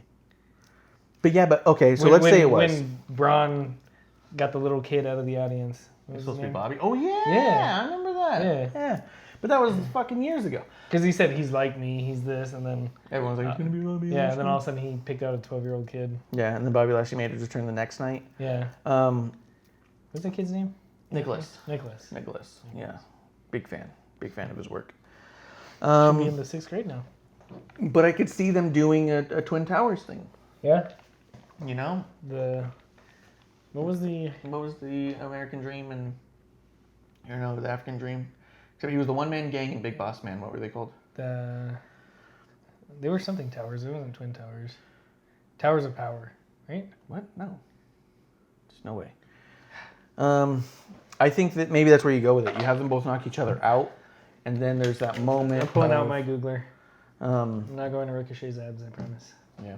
Oh, I dropped it. But then I think that you can build to a mutual respect, having been born out of these strongman competitions and stuff, and being like, I'm tired. Well, just of like fighting Sheamus against and you. Exactly. Cesaro. Yeah, this would be their 7 out of 7 falls or whatever. Yeah. But then that would fuck up my prediction on the other one. You wouldn't have 2 double knockouts in one show. You don't have the same finish twice. There's no fucking point. So then you get back to the idea of someone's going to get the shit end of the stick on that one. So I'll say this. If there's not a double fucking knockout on Aleister Black and Cesaro, then you got to do the double knockout here. Last man standing is no man standing. Marsh. Maybe I should just put, I would like this whole show to end up with nobody winning anything. Yeah. Everyone just gets knocked the Everything- fuck out. Oh, they were and the then- Twin Towers. Twin Towers, yeah. Well, It's knocked out. yeah. I want everyone knocked out all the time. That's it. That's it. That's it. It's the end of my predictions. If you want to know what I want for the next match, everyone knocked out. Everyone's knocked out. Participation trophies. Yeah. Good job, you showed up. Yeah. You made it, everyone's knocked out. Yeah. Can you imagine there's like, you know how sometimes they say that in the back there'll be like a hoorah speech by like Vince or Bruce Pritchard or some shit, and they have the whole, everyone there's like, hey guys, we're going to do stuff. That'd be great if they did that. Be like, hey, the finish for everyone's match today is everyone's knocked out and nobody wins. Yeah, that's it. If you're in a match tonight, you're getting knocked out at the end. Everyone.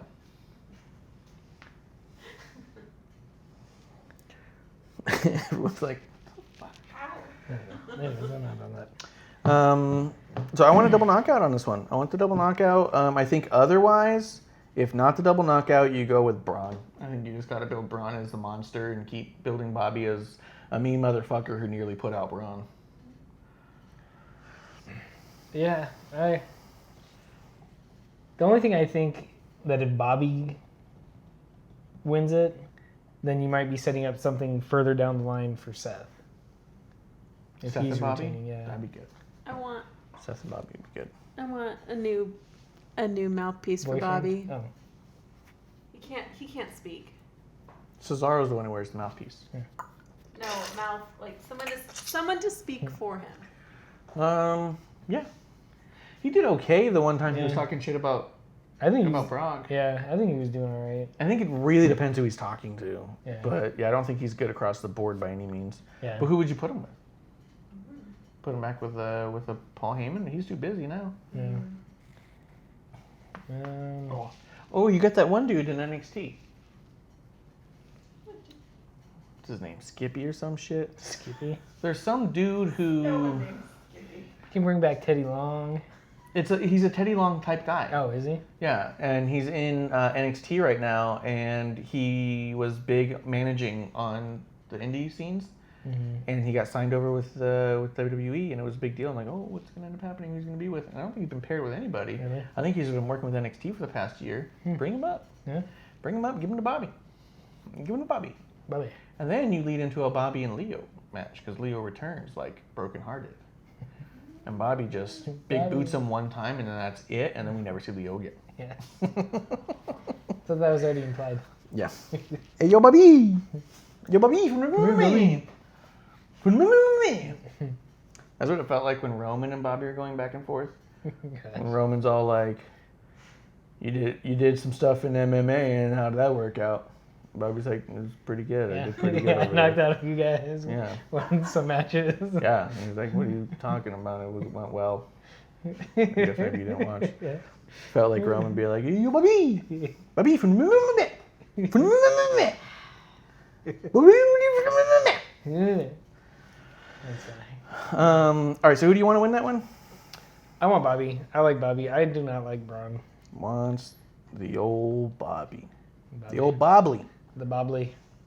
Bobbly Lashley. Bobbly Lashley. My man. I think. I don't know. I was trying to think of maybe like a escort, like Selena Vega type for him. Almost like a ring girl Right, but who? from MMA. I don't know. I was trying to think of that as well. Yeah, because then you can have the whole, like, she's wailing him up kind of deal. He's like, hanging on him a little bit. Yeah. I can see that angle. Return of They've the done shit Attitude like that Era. Well, yeah, because they did that shit with Baby like, Val. oil and. Remember they did it with Val Venus and stuff. He'd come out there and flex, and the girls would be like, ooh, oil him and shit. Who else did they oil? Someone else had like a woman come out with him. And I don't know. They've always had a big physique guy, so maybe Rude. It was, I think Bobby Roode. Or Rick not Bobby Rude. Roode, Rick Rude. Yeah, I think it was Rick Rude. I think it was when he was doing the flex off against Warrior. Oh. And then they're like, oh, this shows more definition. Yeah. He likes Bobby, but he wants to see Braun take it. Yeah, I don't disagree with that. I'll say this. I want the double knockout. I think it'll be Braun. Thinks Braun Strawman. Strawman? Strong Yep. man. Do you see the think Wizard of that Oz? it's not going to be Bobbly? Or do you think it's going to be Bobbly? I don't know. I don't know what I think. All right. So you just I want know what I Bobby want. and the rest of it. Give me what I want! Give me what I want! Batista comes back, yes. By the way, Keith, I don't remember if you were watching when we did the whole Give Me What I Want review. When that promo happened, we gave a review of it, and we talked about how it sounded like... Or we weren't on the air then, because that was before That was before WrestleMania. And I think our first show was WrestleMania. Oh no, but we talked about it on our first show, the prediction show. So our very, very first show. So you weren't there yet, I don't think. But we talked about that promo where he was screaming, "Give me what I want, give me what I want." And we both said it sounded like he forgot what he was supposed to say and just started screaming in his way of begging Triple H, just do the rest of it. I don't know what's next. Yeah. Then he said in an interview like last week that he forgot what he had to say, so he just started yelling the same thing. And so it was really funny that He even says that he looks at Triple H in the ring like, yeah. come on. Line. Yeah, we talked about that on the show, that we thought that it seemed like he just didn't remember what he was supposed to say. Because Triple H kept going like, are you trying to say maybe... You want to fight? There's a thing, what are you getting?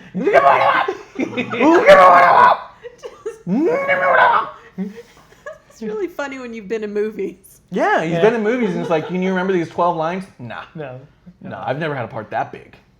Yeah. Maybe what we didn't know is after every line they were stopping. He was going back to his script or the teleprompter just had it. A lot of fast cuts in Batista movies. But then he said he actually did. That's why he was yelling. And so it was really funny that from our viewpoint, that's what it looked like. And we're like, hey, we don't know backstage shit, but it seems this way. Well, you heard it here first. Yeah. He fucking forgot, and then he admitted it later.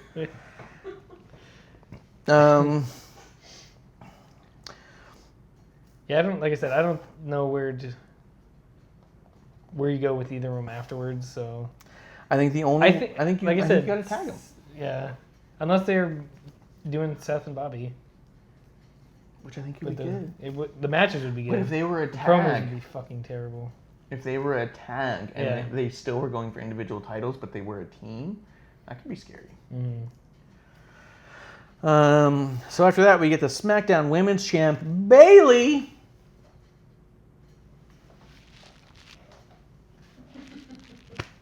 He broke that. Versus, Need to help it up. After that, you get Bayley, the SmackDown Women's Champion, against Alexa Bliss and Nikki Cross in a handicap championship match. This feels a little bit like when Sammy and KO were going to be the first co-champions against AJ. I do think the idea of that concept is interesting. I think the idea of first ever co-champion could be fun with KO and Sammy. I think the two of them could have pulled it off in an entertaining fashion. I don't know that Alexa and Nikki could pull it off. Because at that point, so I'm just saying, like, theoretically, let's just say they go that way. You're only, like, by SummerSlam, you've got to have a match to crown the single champion, right? So then you'd have Alexa versus Nikki for the championship. Yeah, I think... Which also would be interesting, because then they're both defending. Yeah. See, I think from that perspective, it's cool. I don't think I want it with this storyline. Yeah, As I have plates of Bayley in my replica SmackDown champion. Of course I don't want Alexa on that shit. Yeah. I want to buy new plates. I think if Alexa wins, are you going to Then I have to buy new plates, man. It's bullshit. No. I think Bayley's going to win it. I think Nikki... I think they're going to get to a point where, like, Nikki, is beating Bayley again. She goes to, like, pin her, and Alexa pulls her off and says, it's my, I want to win it. It's going to be my belt. It all settled at the bottom. I was going to say, you put whiskey at the bottom. All settled. I feel like Goldberg. I'm just belching fire. But I think, like I said, Nikki's about to beat Bayley. And then Alexa's like, no, let me do it. It's for my belt. And then yeah. Because I have a feeling they're going to be going to... At SummerSlam, it's going to be Nikki and Bayley. That could be cool. I think at SummerSlam, we're going to get Sasha and Bayley. Well, that was... Well... But then, that's what I think. But... See, I was actually thinking, it'd be cool to see Sasha come back to help Bayley. I think that's what I think will happen based off of no knowledge of anything ever, other than Sasha posted a picture of herself a week ago where she had purple hair again. So then I was like, oh, they made a big deal when her hair went dark. And she was like, welcome back Mercedes, because she was kind of, that's her name. And it was this whole like, hey, I'm back to being myself. I'm not, she was breaking away. That's when everyone's like, she's going to AEW. She's going to AEW. Yep. Her hair is purple again. And I'm like, she's got to be getting ready for that return. Yeah. So I think Bayley will get help from Sasha to help her retain the title. And I think Sasha will turn on Bayley. I think Sasha will be the better heel in this. Mm-hmm. But at the same time, I can see Bayley. Then where do you go with Nikki? Nikki and Alexa can have a whole fucking back and forth. You can keep them on their mid. Yeah. And one of the pictures that WWE posted, the most Instagrammed ones of the week, was Sasha, like, with some trainer who looked all jacked. I thought maybe she was in Japan because she kept on posting, like... She trained with a bunch of women in Japan. Was this a man? It was a man. It was a, like, buff dude. So, makes me think she's training. She's definitely training. She was in Japan training with a bunch of Japanese women who she looks up to. And she'd made a post about that she really had a dream of training with these women. That they were really great, and she wanted to come back with that kind of knowledge. And I think that would be cool if her style changed up a little bit after that. That'd be nice. You know what I mean? Like, at this point, her character, we even said, felt a little stale. It wasn't a bad character, but just nothing was happening with it. And she's a great wrestler, but she wasn't getting to that next level. So if she came back with a little bit of a different style, a little more of a Japanese influence, and they pushed her the right way, we could probably get invested in her again really quick. Yeah, I think it's probably as one of the 4 horsewomen, seeing Becky shoot to the top from such a character change. I wonder if that's a big part of it too. I don't think Sasha needed that to be invested. I'll be honest. Like Sasha is the type who cries when she loses in real life. You know what I mean? Like, she knows she's going to lose and she'll still cry because I think that the stuff matters to her. And I think it matters so much, which is also why I said I think that it makes sense she would need a break. She's been yo-yoed more than anybody, where she's been part of these huge moments and then been pushed to the bottom of the card. And then they're like, well, we need you at the top to make this person look great. Okay, they look great now. Now get out of the way for this other schmo to come in and be on top for a while. I feel like she's more toyed with that way than most of the other women's division. And she's at the core of it one of the better wrestlers of the 4. Like, just from a quality. Like, remember her match with Ronda? Fuck, she made Ronda look like $1,000. $1,000. I do remember she was messing up. Oh. Yeah, Ronda did a couple slips and Sasha saved her ass and made her look great in it. She's like, oh, I can turn this into a move where I get hit. You know what I mean? Like, yeah. Keith thinks Nikki's going to turn on Alexa, but doesn't know if the timing is right. I think Alexa will turn on Nikki first. I think this. So let's say Sasha doesn't come back, because that's what I think is going to happen. I think Sasha comes back, facilitates a win, turns on Bayley. Although I do think that there'd be a cool moment if Bayley turned on Sasha. Like, I don't need you. You've held me back in the past. Yeah. You know what I mean? I think a heel Bayley could be cool that way, but I also think that she's fine where she's at as a face, and I don't think that she needs it. I think Sasha makes a great heel, and I think if she came back trying to be a face, it could be a little weird. But maybe it could be cool. A Sasha face and a Bayley heel. I don't need you. I don't need you. I've never needed you. And then Sasha's over there. You think you won those tag titles on your own? You think you won them by yourself? And then Bayley's all like, go watch the tapes. I did. I got every pin but the last. You know what I mean? Like, I think you could have a really cool back and forth where, matter of fact, you left one of the matches that I won for us. You know what I mean? Like, fuck you, dude. Like, I could see that bickering being pretty good. But at the same time, I think Bayley's fine where she's at with the kind of edge that she's got, the smile she's always got, the smirk, of telling Nikki, like, how do you not see this? And okay, whatever. Doing the whole shrug. All right, well, I'll be the good guy in this one, whatever. I'll be bigger man. So I could see that. I think if Sasha doesn't come back, you have a moment where Nikki goes for the pin when they think it's over, and Alexa pulls Nikki off and then goes for the pin herself. And you have Nikki going like, what are you doing? And that's when you have Alexa being like, whatever. And that's when Bayley takes advantage and Bayley to bellies both of them maybe, and then pins one or both or whatever. Yeah, or just straight throws Nikki out and slams one, throws one out, and goes for the pin. Or Nikki just does that neck breaker she does To Alexa? Yeah. Walks out. Yeah. You know. The swinging Yeah. neck breaker is a weird finisher. Yeah. Because so many people have done it as a regular spot. Mm-hmm. But it's good. I like when does she it well. does it with the ropes. On the ropes, it's nice. Yeah. Yeah. So you think it's going to be Bailey for the win? Let's see. Keith says he's on the other side there. After the Nikki Bailey moment of Blimp's promo, Nikki preventing Alexa from winning because she didn't deserve the match to begin with. I think that Nikki's still enamored by Alexa, and I think that that's what's going to tear him apart is when Alexa does something that Nikki can no longer ignore. Because we've seen a ton of stuff where Alexa said things or did things, and Nikki's like, looked at her like, what? Yeah. And then kind of goes, Why are you doing that? That's no big deal. And then she Yeah. gets, ton of that. So I think that there has to be a moment, if this is where that turn happens, where Alexa does something that Nikki cannot ignore. Alexa grabs a chair or a kendo stick. Or like And then- straight up and then Nikki- throws Nikki off yeah. of Bailey to get the pin. Mm-hmm. And then she gets the This kick is out, my and it's all moment. like, Yeah. exactly. This is my moment. Mhm. You know, I'm getting the championship. Mhm. And Nikki's going, no, we're getting the championship. Yeah. What are you talking about? Yeah. We co-champions. And then Nick, Alexa's, it's my belt. You know what I mean? Like all that shit. And then that's what I feel. I Yeah. feel like Sasha comes back and you have a whole thing there. Or there's a moment in the match where Alexa takes advantage of Nikki to get the win over Bailey. And that's when Nikki's all like, I was wrong. Yeah. A Yeah. couple cubes. You want a different glass?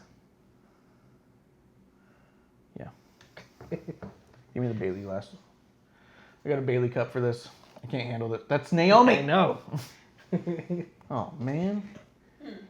Half the face is peeled off. It's getting faded. She looks like mankind. She And Bailey does. had a baby. Ooh, A logo that's baby. a baby. mankind Bailey. I'm going to have to do a little marker action on that and put a Mankind mask on it. Keith is on the other side. That's the one I just read, yeah. Yep. Um, Sorry. so you think it's going to be Bailey? Did you want Bailey to win this one, or did you rather her not? I think one more. Truthfully, I don't know. Like, let me get two more. That's one. I can't count. I don't. No, I want Bailey to win it. I think she's doing a great job as a Yeah. champion, personally. Like, objectively speaking, obviously I'm a big Bailey fan. I think she's doing a good job But of I just- making the belt look like it means something. You want to take the cup? Yeah, go ahead and put. No, I meant this one. Oh, but no, leave it because that's got the guy's logo. Oh. I'm trying to promote 123 Pins at 123 Pins on Twitter. 123pins.us. This guy makes amazing shirts and pins. He was nearly shut down by the WWE for making a She-Vival shirt that, by the way, 4 of their superstars bought and wore on WrestleMania. Leading up to WrestleMania. I didn't think they wore it at WrestleMania. Revival wore it at WrestleMania. Oh, really? Nice. The Boston Hug Connection wore it leading up to it. And then it was really sad. I even posted them and I said, I was like, is it a little bittersweet to see this? Was,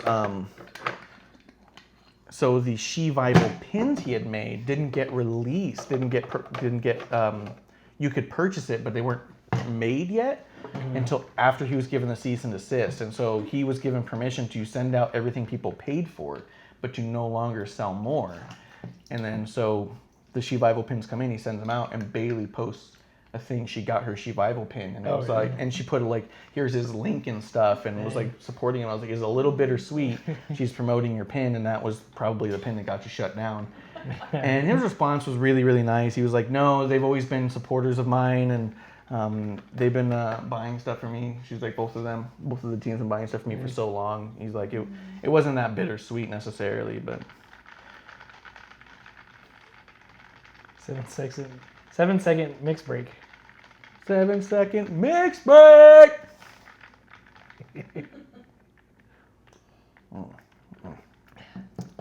That's good right there. That's good. Little Screwdriver Jones gimmick. Who? Screwdriver Jones. Is he a porn star? No, Taz says Jones at the end of a bunch of his stuff, and he does the water break, and so he'll have like H2O Jones on his water Oh, breaks. yeah, And so I've been saying Jones a lot because I've been listening to a lot of Taz. And the other night we're watching like Stranger Things, I believe, and someone has a shotgun at some point in the movie, and I said, "Oh, little shotgun Jones there, huh?" And Michelle turns and she's like, "Is everything going to be Jones from now on?" And I was like, "I get it. You got it. No Jones over here." That's why she's looking up Ricochet at. That's why she's looking at Ricochet. She's tired of it. Yeah, a little no Jones. Little screwdriver Jones cake. It's good. It's good. It's a good one. What's the next one? Let's see. So you think Bailey wants Bailey? Don't we all? Whoa, whoa, whoa! Put that back up. I'm gonna take it down thinking we're moving on. Marsh thinks Bailey. What do you want? Always. Nothing. The whole thing just gets staticky. Just comes back and you're just by yourself. Let's see. I think they're going to keep it on Bailey because I think that they can do more. Although I think, like I said, a co-championship run could be very interesting. It could be very fun for a lot of first-time stuff to defending champions in one title match. I do think that stuff would be cool. I don't think that Alexa and Nikki are the ones to do it with. Yeah. I don't know that they're individually strong enough to carry that through that and end up with something on the other side. So I think they'll go with Bailey because I think you can do more with Bailey as a champ and Alexa and Nikki bickering about who didn't win the title. Mm-hmm. I don't think you need the title to make that storyline continue. And I think Bailey, as much as I like Bailey, I think Bailey needs a title to stay relevant and to stay at the top of the card with people chasing Bailey's title, right? Because I think that as the type of champion she is, it's the can you beat me type deal, not the I need to be chasing it. Yeah. You know? Because I can see them doing the Nikki wins it, or Nikki gets the pin, and then Alexa, I'm the champion, and it's like, you know, Alexa not giving credit to Nikki, and Nikki's like, wait, I did it, or I helped out, and stuff like that, but I'm not interested in a co-champion thing. Not in this juncture. I do think that KO and Sammy could have done it in a very entertaining way with interesting stuff, and I don't think they could have done it for super long. I think you give them like 1 or 2 months with it, but I think that they could have done it. I don't think that these two can do that. I don't think they can pull it off. After that one, you get the Ricochet versus AJ for the U.S. title.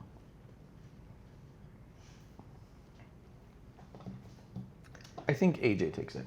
I do too. Marsh thinks AJ. I think AJ takes it with the club's help. Yep. Solidifying him as a heel. Yeah. And then you have Ricochet trying to get it back from them or moving on to something else. But, well, excuse me. I think Ricochet's going to try and go after them, and he's going to realize he can't go up against those three. So I think he might build a team around him, but I don't know who, right? Post-match beatdown. I just don't know where you go with Ricochet once he loses that title, because I do think he makes a really good U.S. title holder. I don't know where you go with him right after that. If AJ wins the U.S. title, the thing is AJ can go for any title anytime, and especially if he's the club.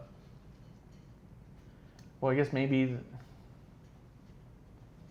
AJ immediately tries to start talking to the world title, start trying to go for Seth, and saying, "I got my boys now. I'm going to collect all of these." Yeah, and then you could have a little like side thing with him and Ricochet trying to get his title back, and potentially he could drop it, or even relinquish it. Yeah. You know what I mean, do the old Stone Cold. I've got no more need for this IC. Yeah. With where I'm going. But I think that's where I think they're going to go with AJ in the club, because I think you're solidifying them as pretty monster heels, pretty bad motherfuckers you don't want to mess with. And I think they're going to start collecting shit like that. Calling babyface, he constantly seeks to win a match clean versus AJ. Yeah, I could even see them putting them in like a cage or something, but like, please just don't let the club get involved. I just want you one-on-one. You know what I mean? Like, I could see them doing all sorts of things. Hell in a Cell's coming up. 2 months away. Yeah, do a cell match. I think part of me wants Ricochet to win it, but I think the club storyline is so much more important than the Ricochet storyline right now. Yeah. And I think Ricochet will not suffer by losing this title in the midst of that. I don't think it's possible he could. You know what I mean? Yeah. I don't know. I don't think he'll suffer. I think he's got enough fan base. But then at the same time, I don't think AJ needs to win the title either. Yeah. And I agree. And I could even just see, hey, it's a disqualification. The club went involved and beat up Ricochet like they used to beat up John Cena. Yeah, they just And don't they give a just shit. beat his ass and like, hey, this is all we wanted. See ya. Yeah. You know what I mean? It's win enough for me. Yeah. Yeah, I could see that. Let's see. After that, we got Roman and The Undertaker versus Shane McMahon and Drew McIntyre. I do think this might be the main event. There are other matches. We got the WWE Championship, and you got the winner take all. The winner take all. Winner take all. Yeah. I do think them doing Roman, Undertaker versus Shane and Drew. No holds barred. Interesting for a company that doesn't bar holds, except for things that are not allowed. So unless I see a fucking pile driver in this match, it's not a no holds barred match. It's a no DQ Tombstone. match. Hello. There you go. Got the tombstone. That's important. Roman does a tombstone and kills him. They both do stereo tombstones, Yeah. and then that's it. That's it. Dude, if they did stereo tombstones, I'd be like, let's see where they go with Roman. If Roman put the tombstone into his repertoire because of Undertaker, I'd That'd be okay cool. with it. That'd be a cool passing of the torch. Yeah. But I heard they could. I mean, I they're taught him done a with thing or it. two. Yeah. You know what I mean? Yeah. Ew. Undertaker comes out with the Superman punch. Can you imagine Superman? Can you imagine if he took on the tombstone and then all his matches after that were Superman punch, spear, tombstone, pin. It's over. It's over.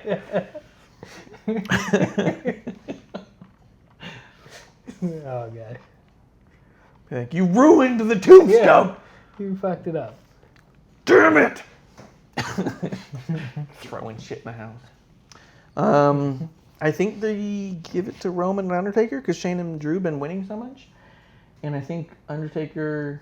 I think they give it to them because, once again, rumors and dirt sheets. You know, They have Taker saying he wants to face McIntyre at Mania. so then you would think that Drew would get the win over Undertaker, so Undertaker can get his win back. Well, I think it's the opposite. I think Undertaker and Roman get it, and then Drew's pissed off. Oh, fuck you, dead man. Yeah, and then he's the one to retire him, finally. As much as I love Taker, I think it's got to be the Fiend. I mean, but that's been my fantasy booking for like, what is it, 4 years now? but it should have been Bray and Undertaker years ago. Yeah. That's what I mean. That's been like Yeah. 4 years since I've been saying Bray should retire the Undertaker. Well, this is when the Fiend comes back or out. And he bursts out of Drew McIntyre's chest like the alien. Like, looks around, Yeah. does his crab walk. Yeah.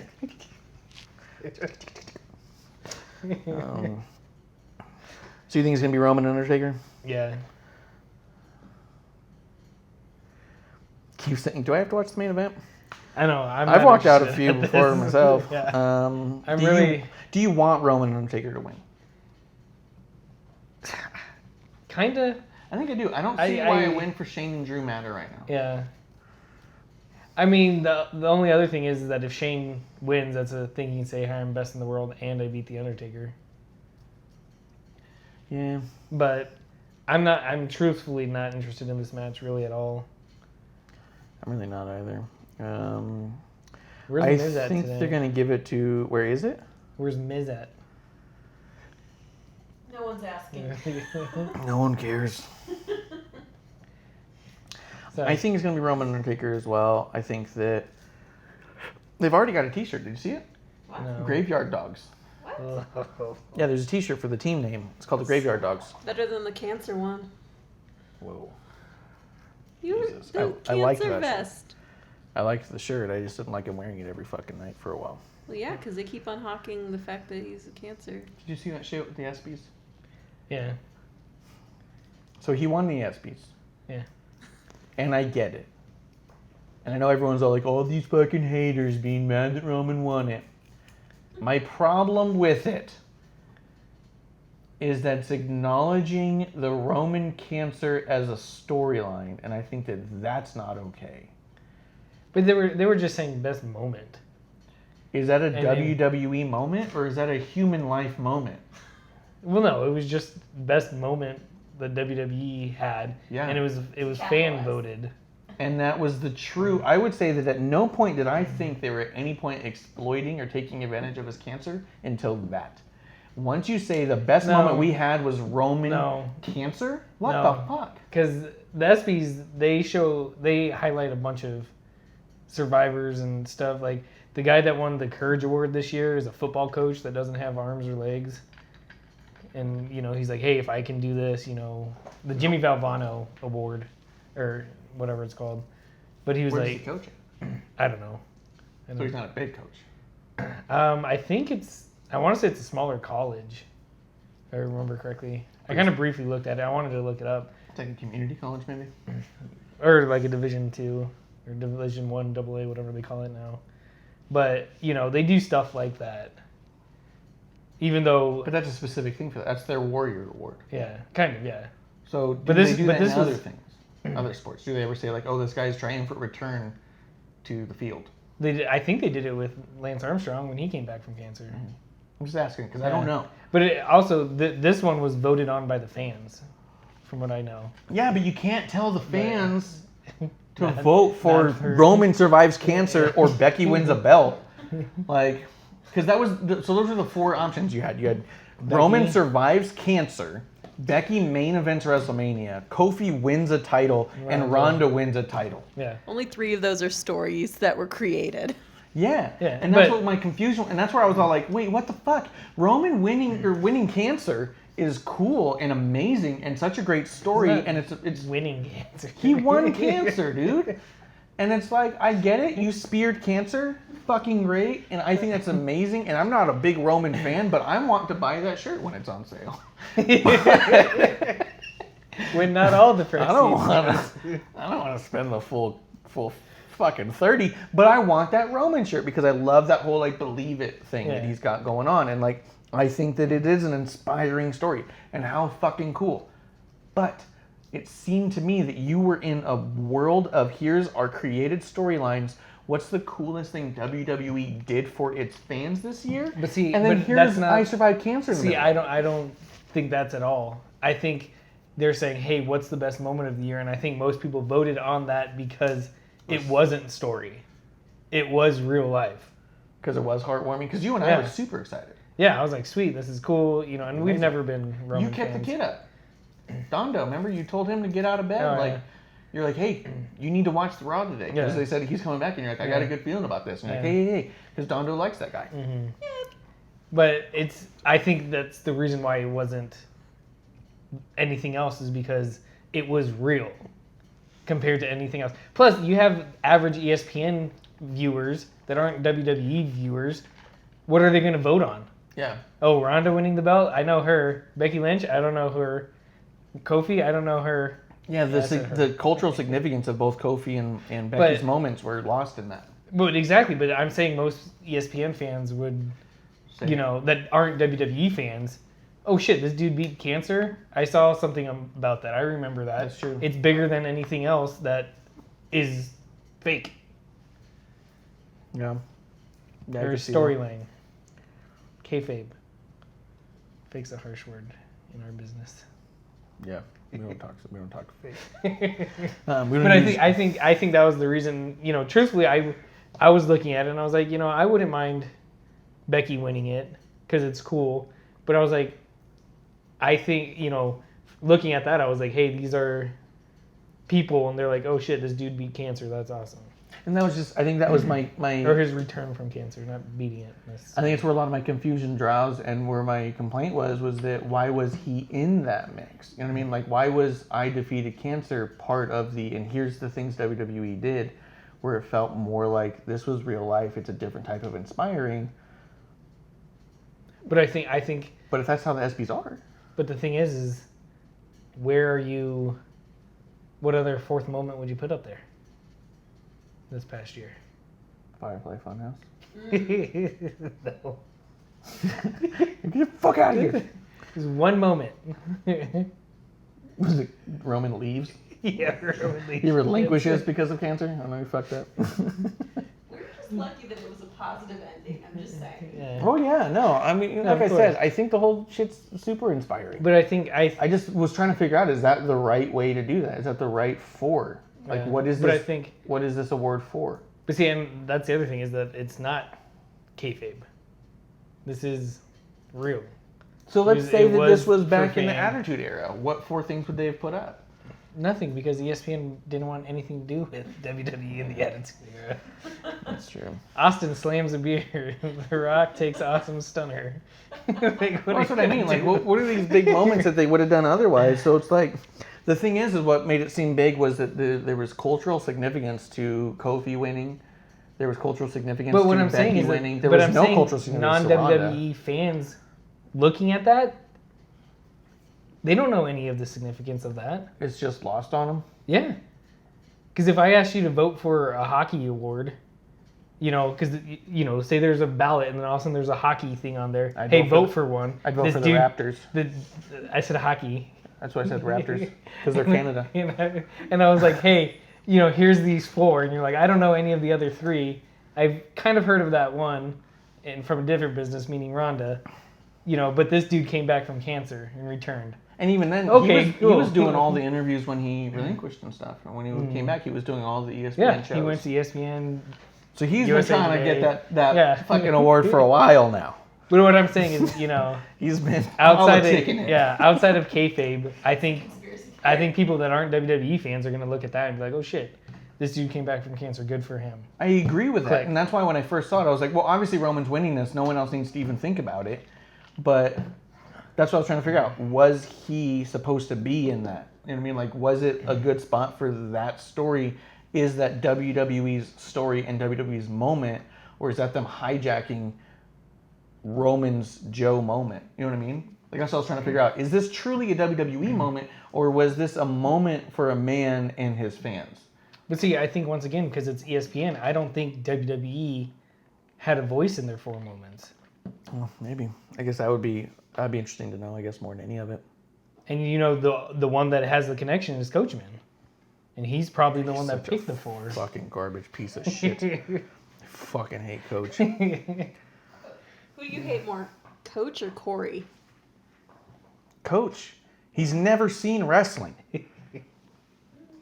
At least Corey's all like, oh, this guy was big in the Netherlands. And you're like, what? Okay, I guess the Netherlands is a good place to wrestle. Like, fuck, Corey's seen it, and he knows it. Coach is always out there. So why do you call yourself the bar? That's weird. That's weird. You've been doing it for how long? A year? Why? What bars do you go to? Dude, when the bar sat down and he literally asked them, what's the deal with the bar thing? And why do you say the bar? Explain that. And Cesaro goes, Corey, can you talk to him? And Corey's all like, it's been well established for well over a year now, Coach. Yeah. I was like, okay, clearly they're going to fire him now. They have to fire him. That's a They have to know now that this guy hasn't been watching him so fucking long. He's going to start asking about well-established things. So what's with the 3 ropes? Doesn't boxing have like 4? Why are there 3 ropes out there? Why are What there was it? Bailey buddies out? Yeah. The fuck is this about? Well, that moment. Why does the for SmackDown me- title look different than the Raw one? What's going on?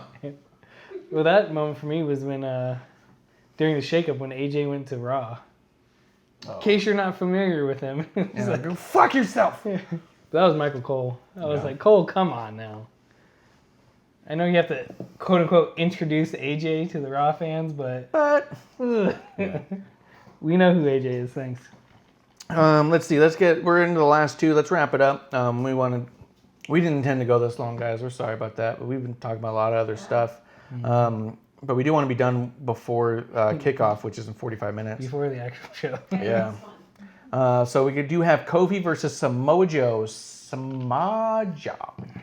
For the WWE Championship. There are no stipulations in it. I will say the no holds barred match from before. I think they're going to use weapons, but I don't think it's going to be all that. Yeah. I don't think it's going to matter. Kofi and Samoa. I think Kofi takes it. I think it's too soon for Samoa Joe. Not to say Samoa Joe's not ready for the title, But to say that the storyline's not ready for Samoa Joe to take it from Kofi.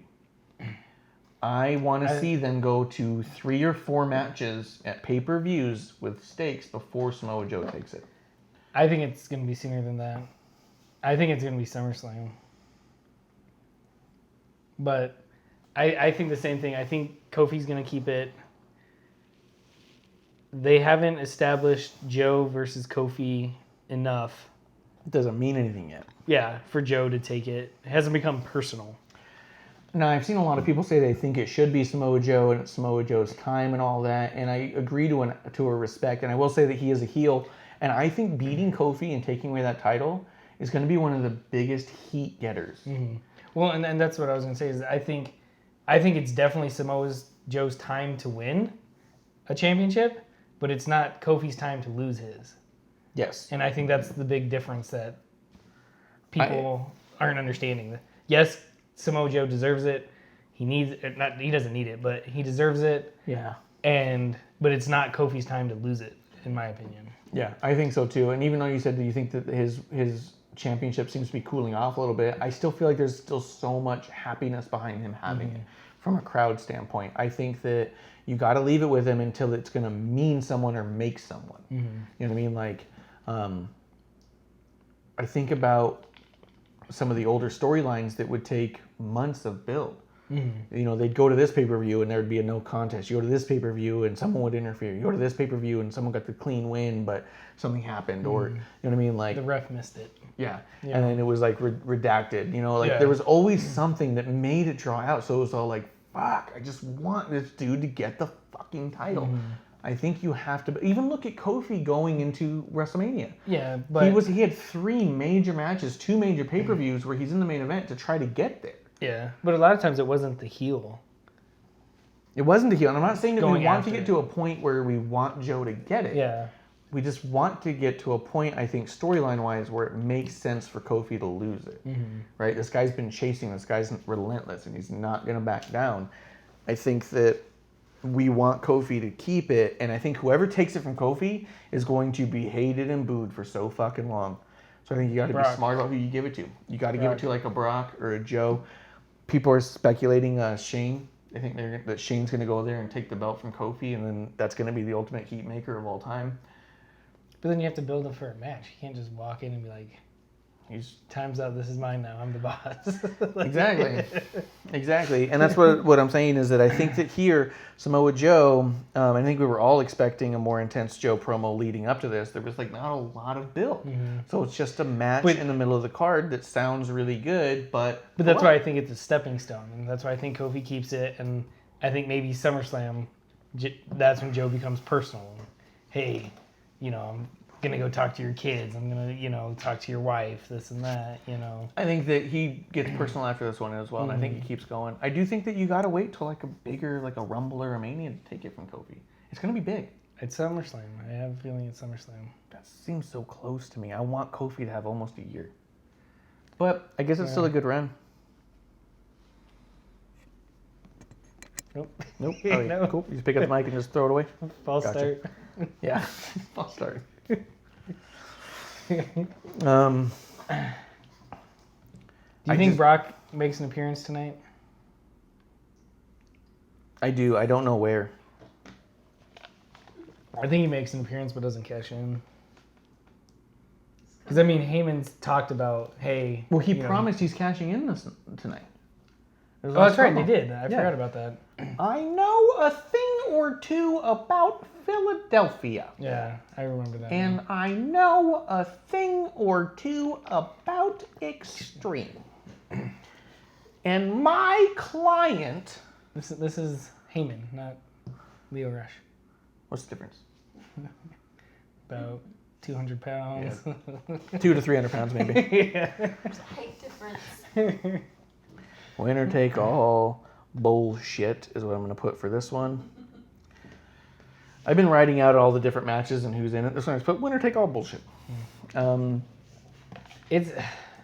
I think this is where you give it to Baron and Lacey. I do too, 100%. I think you have to. I was gonna say it on the last show, but you I couldn't didn't make come to? it. Yeah, I was That's the one you asleep. opted out of. I told you. Yeah. I worked. Yeah. You told me like 8 in the morning. I'm tired. Take a fucking nap.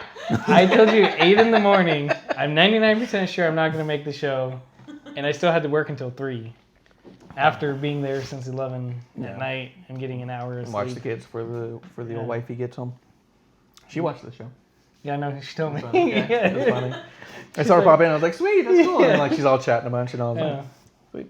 She's all, somebody asked, where's, Kevlar? And she's like, he's sleeping. Yeah, that's funny.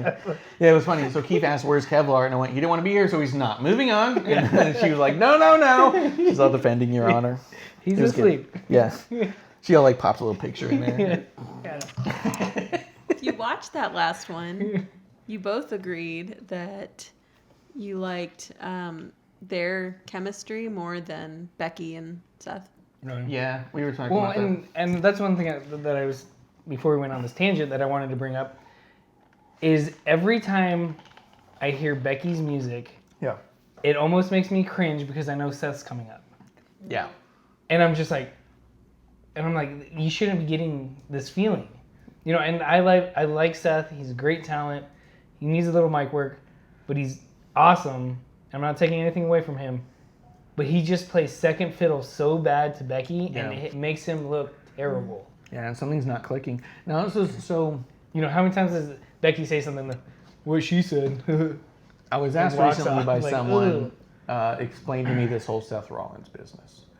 Why am I supposed to believe he's the best ever and do all this stuff? And this person had heard that significant people were saying things like, Seth Rollins can carry an entire Raw on his own. He can carry the whole show on his back. He can do the whole thing, top to bottom. If he doesn't he's that good. speak. He's an amazing worker. He's the greatest workhorse. Yeah.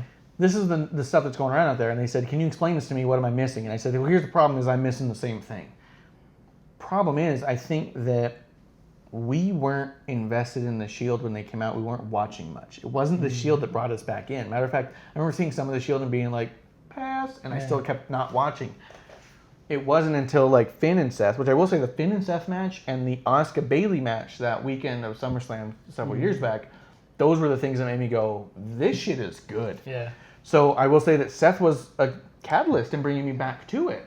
However, I think that the way that he's presenting it feels to me like he connected with the fans very early on in the Shield and has been rolling with that forever. Yeah. I don't feel like he's trying to grasp new fans or trying to keep people captivated. He's trying to say, don't forget about that. Yeah. That's what it feels like is remember, and he's not trying to say like, hey guys, come with me. Yeah. He's not trying to grab new people. And so that's what it feels like to me. That's a really good point.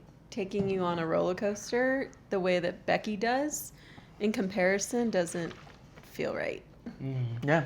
Becky is 100% where if this is the first time you ever watch the show, then there's something you got to know about me. Right?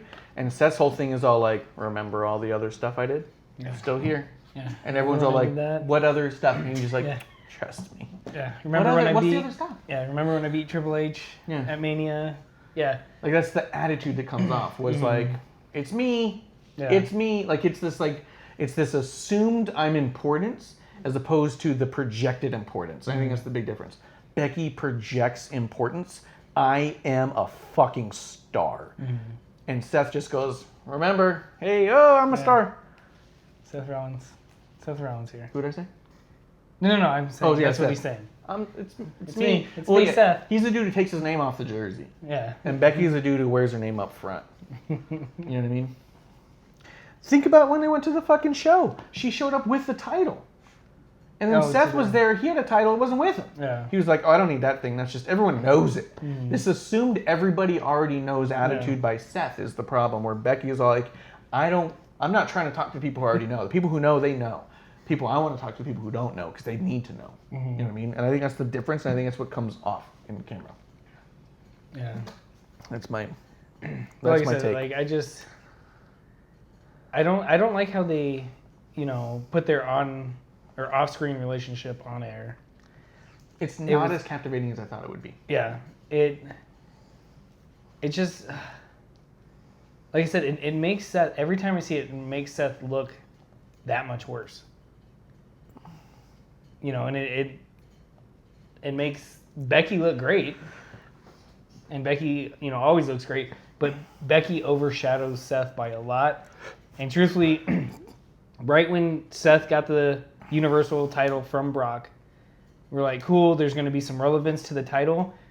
Becky immediately overshadows it again, and the Universal title doesn't mean shit again. Because, to me, it's more important is if Baron and Lacey wins, Becky loses her title. Seth losing the Universal, I can care less about.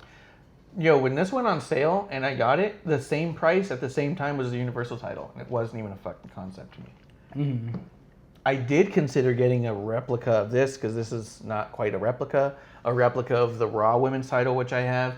Those 4 titles were on the price for the same price, and I looked at them and I was like, Universal, I don't have. I was like, Raw, I've only got the one. Raw, or the World's only the one, and they're not quite as nice, and I can't change out the plaques. And then it was like, so it really came down to, it was like, well, but I do have them for the show, so maybe I should get something I don't have. So then I was like, Universal or SmackDown? Easy. Yeah. Didn't even consider Universal for more than a second. I was like, who's even Universal Champion that I've ever cared about? KO? Yeah. There's But only been, 4 Universal Balor champions? for a day? Five Universal champions, right? Well, we had Balor, KO, Brock, Seth, Roman. Goldberg, and Roman. 6. Keith is saying also tag match main event, but has the tag titles ever main evented anything recently? Recently or not recently. There's never been a tag title main event that I can think of for anyone. Well, I don't know. What about when Stone Cold and Triple H had it? Or when Stone Cold and Undertaker had it? It may main evented back then. So it is a mixed tag match main eventing. Wasn't the just tag match in general? Was it the last Saudi show, DX and Brothers of Destruction? Yeah, that was a tag match. DX versus the Brothers of Destruction. The biggest house show of the year. Yeah, it was a good one. It was horrible. Let's see. So I want it to be Baron and Lacey because I think you can do more with Baron and Lacey as champions than Seth and Becky retaining. I think that Becky's character is a no back down, no take bullshit kind of a person, and I don't think Becky needs the title. Yeah.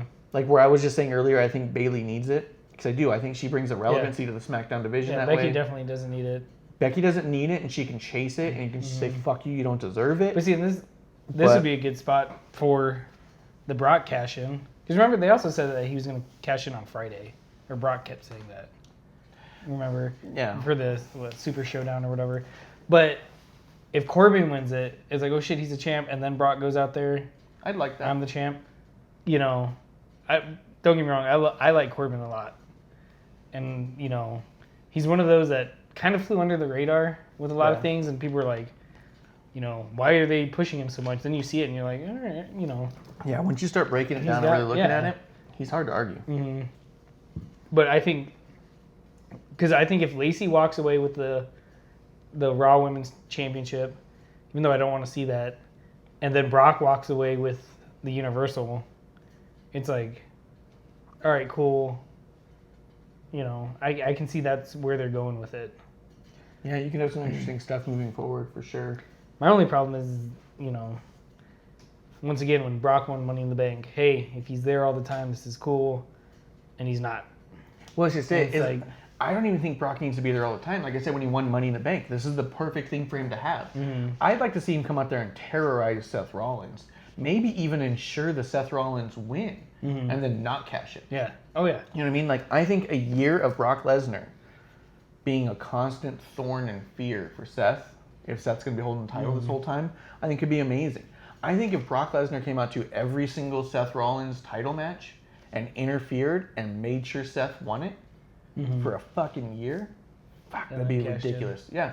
And he sits there over this, fucking limp body and goes, not today. Mm-hmm. You'd have a fucking Seth going mental at some point, right? Yeah. Like, just fucking do something. Like, stop. Yeah. Just stop keeping with it. Just take it. Or give it to someone else. Yeah. You know what I mean?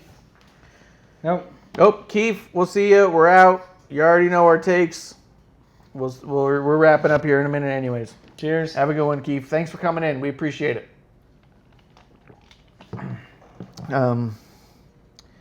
But he really looks Lacey, so I'm sure she's staying. Dinner time. Let's see. Gotta eat before the show. Nice, yeah. But I think that giving Lacey and Baron the title is great. I think if Brock takes the title from Baron, and Baron comes out every week with and former Universal Champion, it helps his gimmick. Oh yeah. I think that Baron and Lacey both as snooty, entitled champions, and of course I have these titles, could go pretty well versus the idea. But see, at the same, sorry. Well, because the other problem I've had, remember, we have all these super faces with the titles where every single champion, you don't need to earn a title shot. Where every other champion in the history of time, it was always like, why do you deserve this? Yeah. Prove to me you've earned this. And now we're in a world where every single champion says, all you had to do was ask. Yeah. Fucking stop that. I want people to earn it. Exactly. But see, my other thing is I just don't want to see Lacey with the title. What if she's not fighting as much? Oh, like keeping people from taking it? What Yeah, if I mean- she's just not in the ring? I mean, would you like her more then? What do you mean, like during the mixed match? No, just in general. In Like if general? she wins and If she has a title and then she doesn't defend it much. Like Yeah. the Iconics? No. Yeah, no. well, no, I mean, well, she's better on the mic than in the ring. Sure. So Talking herself out of matches could be fun to watch. You know? Yeah. It'd be interesting. Like she keeps weaseling her way out of things. That'd be fine. But it's just it's the same case with Ronda getting the belt, is where you have somebody still developing, and they're the champion. on a much better level. With Yeah. Ronda? Yeah. Oh, yeah. There's no way Yeah, Lacey's picking yeah. up But the way when Ronda- Ronda first won the championship, she was hurting people. She was, and like don't get me wrong, when she first said she was going to WWE, I'm like, all right, this is cool. Let's check it out. Then it was kind of like, she's green, she's really green, and then all of a sudden it's like she's the champion. What was it? Her first 3 matches, 2 of them were for the belt, Yeah. and it was like, wait a second, like, Huh. what are you guys doing? And then even her defenses, you're like, wow, this, her skill's not there. And then it wasn't until everyone has already turned on her where her skill started improving and showing. Oh, yeah. And then it was like, But we were already over it. that slippery slope was just, you was gone. were already downhill on that. Like, I would say that I keep thinking of Sasha Ronda as being one of the best Ronda matches she ever had. I think that one of her best matches... Ronda's the best? Yeah. Yeah. One of the best matches Ronda ever had was against Sasha Banks. And it was the next day that I think even the people I was around, because that was the Royal Rumble weekend, talking to other people, everyone was like, yeah, that was amazing. She was incredible. But fuck her. Yeah. We were past it. It was over. And it was like, yeah, you finally did it. But it's too late. It's too late, yeah. Yeah. This is where you should have won the title, not Yeah. where you should have continued. Well, and to that's what get- we said, talking and stuff like that, that it should have been a struggle. It should have been a build-up. Shadow King. Everyone here needs to watch Evolve. Such an amazing show. I'm not going to not watch it. I'm definitely going to watch it. I want to watch it. I will say this about the show. Not excited to see Adam Cole do anything ever. It's just like an Adam Cole-centric show. Ugh. But it's him against Tozawa. And Tozawa's not a super kick motherfucker. I like Tozawa. He's good. Yeah. And that's what I was thinking, is when I remember watching, or we even talked about Gargano and Adam Cole, we were both like, that's a lot of super kicks. That's a lot of just kick-happy people. Yeah. Tozawa's not that way, so it could be a more interesting match for sure. I definitely have every intention to watch it, though. Yeah, I want to watch it.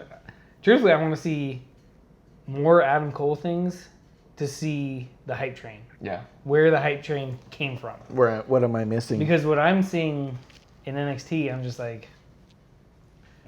Apparently Matt Riddle put on a fucking championship match. I've turned the page on Matt Riddle. I didn't like him at first. I still don't like the bro gimmick, but Yeah. I like Matt Riddle a lot. Yeah, I was impressed with him the last 2 times I saw him, so I'm interested to see what he's got there. There was a lot of responses to it. It was all like, watch this match and know he'll be a champion one day. I was like, okay, cool. But as we wrap up the prediction show, which went way too long, you think it's going to be Baron and Lacey? You think they're going with that? Yeah. Well, yeah. I want think Baron so. and Lacey, but I honestly think they're going to keep it on Seth and Becky. That's what I think. Yeah. I think it's more Truthfully, I don't think WWE would put Baron over Seth overall. Unless what if this is where Brock comes out and he makes sure Baron wins and then walks away? Well, the only thing I can think of, which would be interesting, is Brock cashes in during the match. He pins Seth, and then you have a vacant Raw Women's Championship.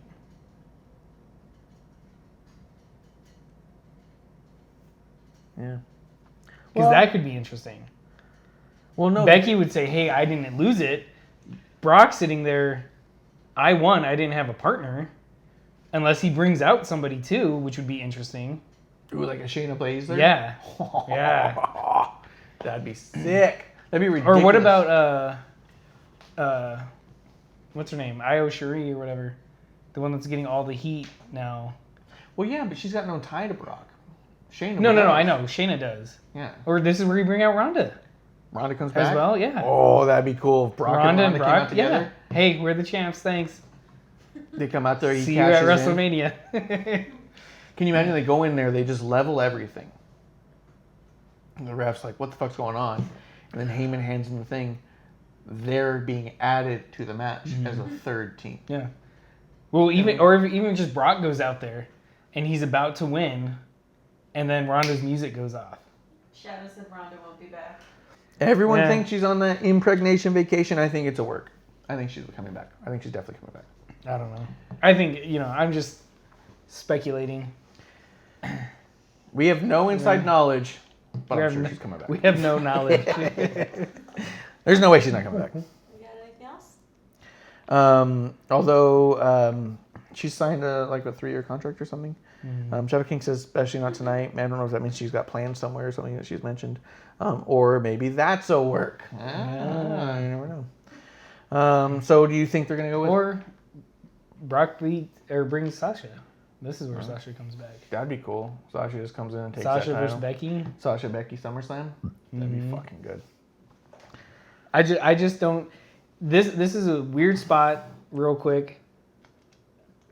WWE is in where you either have Seth and Becky win it because those are your top, and it almost feels like the Money in the Bank with Ronda and Nia. Whereas what are they gonna do? What are they gonna do? Alexa cashes in. Okay, that was their out. Yeah. That was the smart play to do.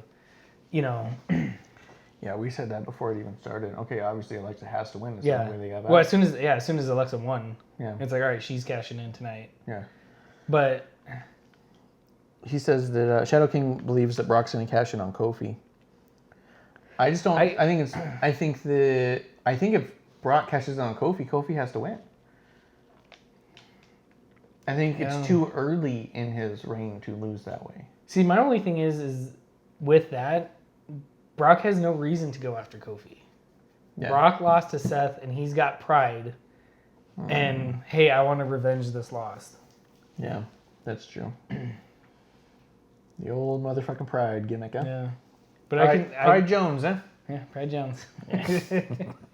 But I think it. Either Brock takes the women's belt and I have no reason for this, and it's vacant, or What if he walked off with both? And then next night on Raw, he comes out with Ronda, and Ronda's wearing it. yeah, Oh, it was like Brock 2 belts. Yeah. Rocky. two belts. yeah. So wait, who do you think is going to win? I think it's gonna be Seth and Becky. I do think it's gonna be them. I think it's more interesting if it's Baron and Lacey, or the cash in. Whichever. You want Brock or Baron? Yeah, whichever. If this is the main event, the mixed tag, Yeah. Brock's cashing in on this. Brock's only going to cash in on the main event. That's a good point too. So 'Cause Shadow Brock- King asked, does Brock even need a reason? Does he need a reason to beat up Kofi? I guess he would need it to be the main event. I would give you that. Yeah, he's not going to not close out the show. Yeah, exactly. And I think it'd be interesting if he goes out there, beats up Kofi. Nope, I'm not cashing in. Oh, that's when we saw Brock. That's it, maybe, or just a surprise at the end. If Kofi Or won during and the he mixed F-eyed tag. Kofi and left, that would be really interesting. Because then it would be all like, well, what the fuck? And Kofi already said once that he wants to beat Brock. And so I could see that. Well, didn't start off the show in Saudi Arabia. You had to go home right away. So it's either the opener or the close. It's the same thing with WrestleMania.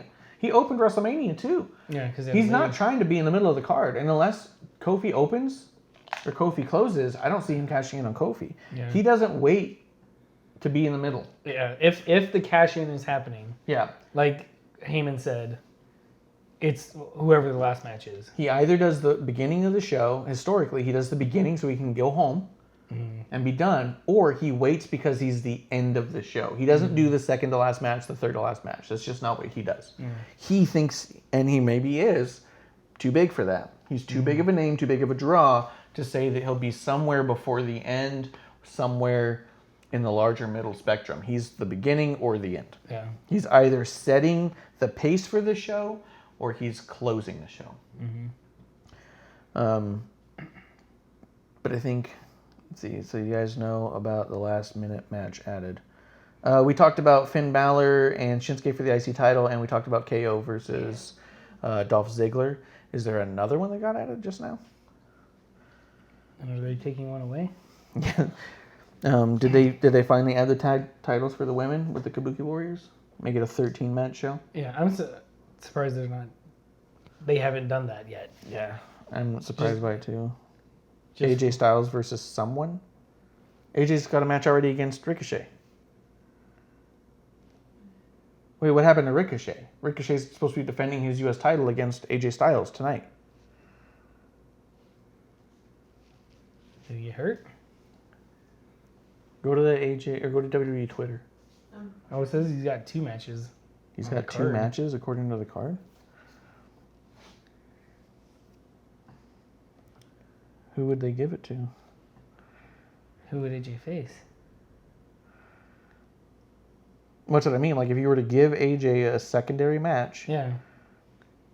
who or why? You know what I mean?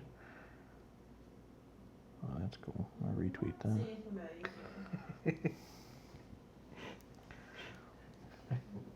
Retweeting that. Let's see. Will Baron and Lacey become champion? Can Bailey somehow overcome the odds? Fucking better retweet that one. If you're smart, Braun Strowman, you'll stay in the hospital. Bobby Lashley tweeted out, if you're smart, Braun Strowman, you'll stay in the hospital. Get some rest and avoid this fight. Leaving the hospital, only get admitted back, and a few hours later could be costly. That's funny. I like that one. Dance break. Lacey being an idiot. Ooh, someone tweeted, can we get rid of Lacey Evans already? She Yeah, drives I me saw insane. She goes, excuse me, sweetie, while I main event and set the proper example for all you nasties. See, that is the main event. I'm not seeing anything about AJ. an AJ mystery match. If you can tell us where you saw it, we'd gladly take a look at it. As far as who it could be, I have AJ no wins fucking the idea. 24/7 title. And the club just goes around beating up everybody. That's Mandy Rose doing a whole Rocky Horror Picture Show gimmick. Rocky Horror Jones right there. I'm not seeing anything. I'm looking through their feed because that's where they seem to announce everything nowadays. It was on CBS Sports 20 minutes ago, but now it's gone, so it must have been a mistake. Oh, okay. So it might be gone now. My brother already liked the retweet about Bailey that I just did. I did it live on the air and got a live like. Live like. 20 minutes ago they said, but now it's gone. I wonder. So let's speculate for 2 minutes. We got to get off the air. I need to drive home so I can watch the. You still got to get to the kickoff, yeah. What if AJ has a mystery partner later on? Who and why? I can't think of a single person that would be. I just said involved that, 24/7 club just goes around beating up everyone. Just takes it? Just because. I can't think of. I mean, because I would think it would have to be like a Balor or something. But Balor's got the match earlier, so I don't see why or how. Alistair Black? Don't know. Shadows is Bray Wyatt. Bray Wyatt, AJ versus Bray. They don't even have a history though. And Bray's last couple of tweets were like, "I'm gonna redo all the history I fucked up." Well, AJ never did. Bray was supposed to face. Oh no, that's Finn. Oh, Bray was supposed to face Finn. Finn, yeah. I was thinking Bray was supposed to face AJ. No. Yeah, so I don't know. I mean, I'd be okay with that. I'll be honest. Seeing Bray back at all would make me happy. If Bray shows up, that'd be cool. I don't think tonight's the night, but I hope it is. But I think that's it. You have anything else? I don't think so. I think that's it. Shadow King, You are a king amongst shadows. Enjoy the show tonight. We're gonna watch Evolve. We are gonna talk about Evolve and Fight for the Fallen. I think on the same show. We're gonna figure out when we do that. But we want to give people time to watch both of them because they were both free and on demand. We want people to catch up. Yeah. Not everyone had a chance to watch it last night. So we're gonna do all that, and we're gonna watch the show tonight and talk about it soon.